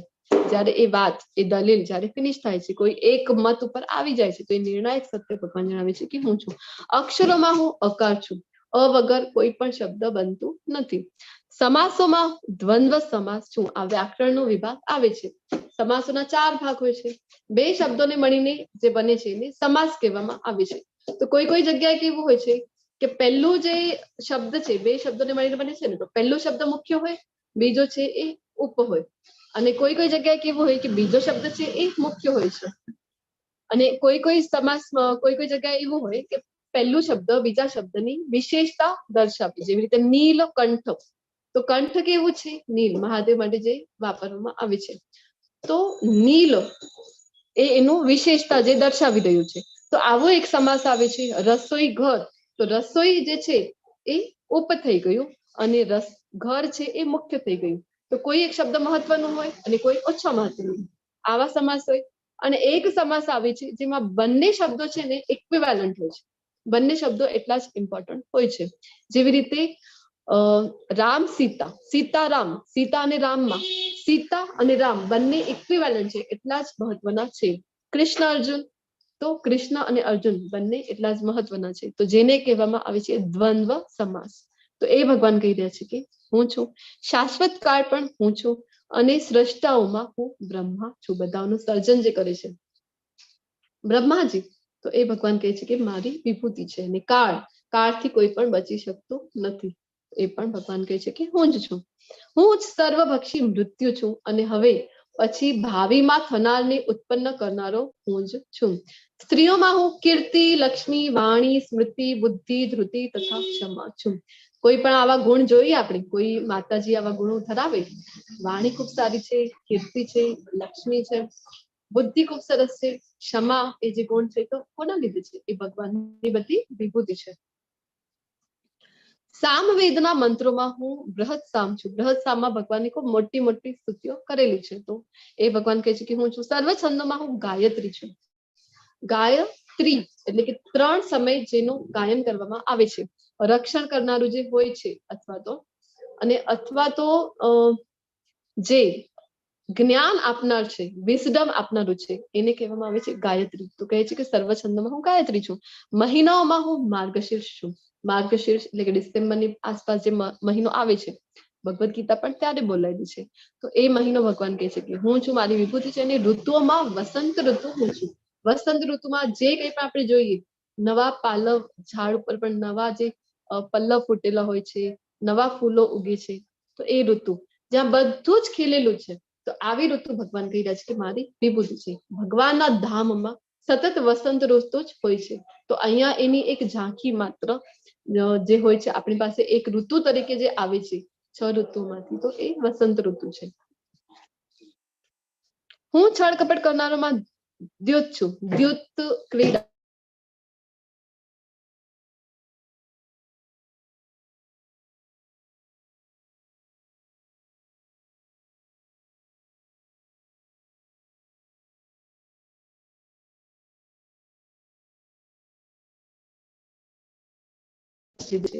હું વિજય છું, સાહસ છું તથા બળવાનોનું બળ પણ હું જ છું. જે કોઈ પણ ખૂબ સામર્થ્યવાન છે અને એને થાય કે હા મારામાં ખૂબ સામર્થ્ય છે, તો કોના લીધે છે? ભગવાનની વિભૂતિ છે આ સામર્થ્ય. તો ભગવાનને યાદ કરવાનું. હું વૃષ્ણિ વંશીઓમાં વાસુદેવ તથા પાંડવોમાં હું જ અર્જુન છું. હું સર્વ મુનિઓમાં વ્યાસ છું. વ્યાસ છીએ જેને વેદને પણ 4 ભાગોમાં વિભક્ત કર્યું. આટલું મહાન જે કંઈ પણ બધા જે ઉપનિષદો છે, જે પુરાણો છે, એ બધા કોને આપ્યા છે આપણને? સૌથી ઇમ્પોર્ટન્ટ શ્રીમદ ભાગવત પુરાણ કોને આપ્યું છે? તો વ્યાસદેવજીએ. ભગવાન કહે છે કે મારી વિભૂતિ છે. તથા મહાન વિચારકોમાં હું ઉષ્ણા એટલે કે શુક્રાચાર્ય છું. શુક્રાચાર્ય છે ને ભલે એ ભક્ત નથી, દૈત્ય ગુરુ છે, પરંતુ ભગવાનને ઓળખવાની શક્તિ એમની પાસે છે. બલિ મહારાજ જયારે ઘટના આવે છે, વામન અવતારમાં આવે છે કે 3 ડગલા ભૂમિ જોઈએ છે, તો બલિ મહારાજ કહે છે કે ફક્ત 3 ડગલા, અને આટલા નાનકડા હોય છે વામન અવતારમાં. તો કહે છે કે હું તો તમે કોની પાસે માગી રહ્યા છો? એ તો જો કેટલો મોટો હું સમ્રાટ છું, તમે માગો, તમને શું જોઈએ છે? તો શુક્રાચાર્ય એમને જણાવે છે કે બલિ ના આપતો નહીં, આ તો વિષ્ણુ જ છે, એ ઓળખી જાય છે. કોની વિભૂતિ છે? ભગવાનની વિભૂતિ છે એમની પાસે. અરાજકતાનું દમન કરનારા સર્વ સાધનોમાં હું દંડ છું. યમરાજનો જે દંડ હોય છે, જે શિક્ષા માટે વાપરવામાં આવે છે, તો એ ભગવાન કહે છે કે હું છું. અને વિજયની ઈચ્છા ધરાવનારાઓમાં હું નૈતિકતા છું. રહસ્યોમાં હું મૌન છું. ઘણા લોકોને એમ થાય કે હું ખૂબ રહસ્ય રાખી શકું છું, કોઈની સામે પ્રકટ નથી કરતો, તો મૌન રહી શકું છું હું, તો એ કોની વિભૂતિ છે? ભગવાનની વિભૂતિ છે. જ્ઞાનીઓમાં હું જ્ઞાન છું. જે કંઈ પણ જ્ઞાન કોઈ ધરાવે છે, તો એ ભગવાનની વિભૂતિ છે. તો આ બધા જે આપણે વિભૂતિઓ જોઈ, તો શું કામ? કારણ કે જયારે પણ આપણે જોઈએ આમાંથી કોઈ પણ એક વિભૂતિ અથવા તો બધી વિભૂતિઓ, આપણને કોને યાદ આવવા જોઈએ? ભગવાનને યાદ આવવા જોઈએ. સુંદરતા, ભગવાને કીધું છે કે મારી વિભૂતિ છે. કોઈ પણ વ્યક્તિ સુંદર જોઈએ આપણે, તો આપણને ભગવાન યાદ આવવા જોઈએ કે કોઈ ખૂબ જ સુંદર વ્યક્તિ છે, તો ઓહો ભગવાનની વિભૂતિ છે આ સુંદરતા, તો ભગવાનની વિભૂતિ છે. આખો લહેલહાતું ખેતર આપણે જયારે જોઈએ ત્યારે આપણને ભગવાનને યાદ કરવાનું કે જો કેટલો સુંદર ખેતર છે, આ બધું શું છે તો ભગવાનની એ વિભૂતિ છે. ભગવાન આપણને યાદ આપવા જોઈએ. વળી હે અર્જુન, હું સર્વ અસ્તિત્વનો જનક બીજ છું. સ્થાવર કે જંગમ એવો કોઈ જીવ નથી કે જે મારા વિના અસ્તિત્વ ધરાવી શકે. જે કંઈ પણ અસ્તિત્વમાં છે બધાનું કારણ, બધાનું મૂળ કોણ છે? ભગવાન કૃષ્ણ પોતે છે. હે વીર પરંતપ, મારી દૈવી વિભૂતિઓનો અંત નથી. મેં તને જે બધું કહ્યું તે તો મારી અનંત વિભૂતિઓનો એક સંકેત માત્ર છે. ભગવાનની વિભૂતિ તો અનંત છે, પરંતુ અહીંયા અર્જુન જે પૃચ્છા કરી હતી તે ભગવાન મુખ્ય વિભૂતિ પોતાનું જણાવે છે. તું જાણી લે કે સમગ્ર ઐશ્વર્ય, સૌંદર્ય તથા તેજસ્વી સર્જનો મારા તેજના એક સ્ફુલ્લિંગ માત્રથી ઉદ્ભવે છે. આપણે વાત થઈ ને, જે કંઈ પણ સૌંદર્ય છે કોના લીધે છે? ભગવાનની વિભૂતિ છે. ઐશ્વર્ય છે કોઈની પાસે, ઐશ્વર્ય જોઈએ આપણે તો ખૂબ પ્રસન્ન થઈ જઈએ ને. કોઈનું ઐશ્વર્ય જોઈએ, અંબાની પરિવાર છે, મુકેશ અંબાની છે, ઐશ્વર્ય જોઈએ આપણે તો આપણને આનંદ થાય છે ને.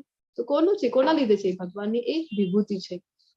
જે કંઈ પણ આપણે સુંદર જોઈએ, ઐશ્વર્યવાન જોઈએ છે, એ બધું જોઈને આપણને કોણ યાદ આવવા જોઈએ? તો આપણને કૃષ્ણ છે એ યાદ આવવા જોઈએ કે હા, મારા કૃષ્ણની આ વિભૂતિ છે. તો ભગવાન કહી રહ્યા છે કે જે કંઈ પણ અસ્તિત્વમાં છે ને એ ભગવાનનો જ સ્ફુલ્લિંગ માત્ર છે. પરંતુ હે અર્જુન, આ સર્વ વિગતવાર જ્ઞાનની શી જરૂર છે? હું તો મારા એક અંશ માત્રથી આ સમગ્ર બ્રહ્માંડને વ્યાપીને તેને ધારણ કરું છું. તો ભગવાન કયું છે ભગવાનનું અંશ અવતાર? પ્રથમ પુરુષ અવતાર આપણે વાત કરીએ છીએ, જેનાથી બધા બ્રહ્માંડોની રચના થાય છે. ગોલોક ચાર્ટમાં આપણે જોયું હતું. કયા વિષ્ણુ કહીએ છીએ આપણે એને? બધા બ્રહ્માંડોની રચના થાય છે આપણે વાત થઈ હતી ને, ગોલોક ચાર્ટમાં જોયું હતું આપણે. કયા વિષ્ણુ છે એ? હરે કૃષ્ણ માતાજી. હરે કૃષ્ણ. હા, મહાવિષ્ણુ. મહાવિષ્ણુ તો બધાના કારણ છે એટલે કારણોદક વિષ્ણુ.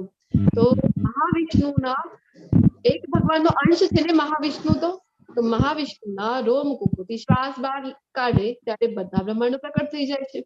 શ્વાસ અંદર લીધે બધા બ્રહ્માંડો છે એમના અંદર સમાવી જાય. તો આવી રીતે ભગવાન કહે છે કે સમગ્ર બ્રહ્માંડ જે છે એ ભગવાન તો એક અંશથી જ ધારણ કરે છે. તો આ શ્લોકમાં સ્ફુલ્લિંગ માત્ર એટલે શું છે? ભગવાને કીધું ને કે જે કંઈ પણ છે તો ભગવાનના સ્ફુલ્લિંગ માત્રથી ભગવાન ધારણ કરે છે. તો સ્ફુલ્લિંગ એટલે કે સ્પાર્ક છે. સ્પાર્ક જે છે એના લીધે ભગવાન જે છે એ બધું જે કંઈ પણ પ્રકટ થઈ રહ્યું છે ભગવાનના એ જે દિવ્યતા છે એનું એક સ્ફુલ્લિંગથી એટલે કે સ્પાર્કથી જ બધું આવે છે. ઓકે, તો આપણે આ અધ્યાયમાં શું જોયું? તો કૃષ્ણ અજ્ઞાત છે અને બધાનો સ્તોત્ર છે. શુદ્ધ ભક્તિ ભગવદ્ ગીતાનું સાર છે. આખી ભગવદ્ ગીતાનો જો સાર કઈ હોય તો શું છે? એક તો છે ભગવત શરણાગતિ અથવા તો શુદ્ધ ભક્તિ કરવી, ભગવાનની શુદ્ધ ભક્તિ કરવી. આ જ ભગવદ્ ગીતાનો સાર છે. હવે અહીંયા જયારે આપણે પરમ ગુહ્ય જ્ઞાન અથવા તો આ 9મા અને 10મા અધ્યાય સુધી આપણે જયારે આવીએ ત્યારે આપણને ખબર પડે છે કે ભગવાન શું કહેવામાં માંગે છે. ભગવાનને કેવો યોગી પસંદ છે? 6થા અધ્યાયના 47મા શ્લોકમાં ભગવાને કહી તો દીધું હતું. શું કીધું હતું? યોગીનામ અપી સર્વેશામ મદ્ગતિન અંતરાત્મના શ્રદ્ધાવાન ભજતિ યો મામ સમયુક્ત તમો મતઃ. કે ભગવાનને કયા યોગને શ્રેષ્ઠ કીધું હતું? કે શ્રદ્ધાવાન ભજતે યો મામ, કે મને અને મદ્ગતિન અંતરાત્મના, કે મારા જ મને જે છે નિત્ય મારું સ્મરણ કરે, મારી પ્રેમપૂર્વક ભક્તિ કરે છે, આવો જે યોગી છે એ શ્રેષ્ઠ છે. ભગવાને પોતાનું કન્ક્લુઝન આપી તો દીધું હતું. તો ભગવદ્ ગીતાનો આખો સાર જ છે શુદ્ધ ભક્તિ. એટલા માટે પ્રભુપાદજી છે એ ખૂબ કૃપાળુ છે. સ્ટાર્ટિંગ થી જ આપણને જે સાર છે એ આપી દે છે. કર્મયોગમાં પણ ભક્તિ, જ્ઞાન યોગમાં પણ ભક્તિ, અષ્ટાંગ યોગમાં પણ ભક્તિની વાત પ્રભુપાદ આપણને જણાવે છે. કૃષ્ણ ભાવનામૃતમાં જયારે આપણે આવીએ ત્યારે આપણને ડે 1 થી જ જે સાર છે ને એ મળી જાય છે. તો અર્જુન કૃષ્ણનું સર્વોચ્ચ પદ સ્વીકારે છે. ભગવાન કૃષ્ણ તેમની વિભૂતિઓનું વર્ણન કરે છે. તો આની સાથે આપણું આજે સુંદર મજાનું 10મો અધ્યાય વિભૂતિ યોગ પૂર્ણ થાય છે. તમે બધાએ ખૂબ શાંતિથી ખૂબ ધૈર્યપૂર્વક મને સાંભળ્યું. તમારા બધાનો ખૂબ ખૂબ આભાર. વાંછા કલ્પતરુભ્યશ્ચ કૃપા સિંધુભ્ય એવ ચ પતિતાનાં પાવનેભ્યો વૈષ્ણવેભ્યો નમો નમઃ. તો આપણે હરે કૃષ્ણ માતાજી. હરે કૃષ્ણ. ગોપાલ કૃષ્ણ પ્રભુજી હરે કૃષ્ણ. હરે કૃષ્ણ માતાજી. હરે કૃષ્ણ. સાથે મળીને આપણે એક માળાનો જપ કરીશું. પછી કોઈને કઈ પ્રશ્ન હોય તો તમે પૂછી શકો છો. બધાને રિક્વેસ્ટ કરીશું કે બધા અનમ્યુટ કરજો. ભગવાનના પવિત્ર નામનું જપ આજના અધ્યાયમાં કીધું છે ને. ભગવાને શું કીધું છે? યજ્ઞ નામ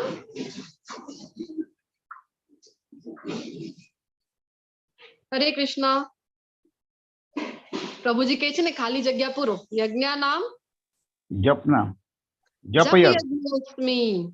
તો જપ યજ્ઞ કરવાનું છે. સાથે મળીને આપણે જપ યજ્ઞ કરીશું. બધા પોતપોતાના દર્શન મને કરાવો. વિડીયો ઓન કરો અને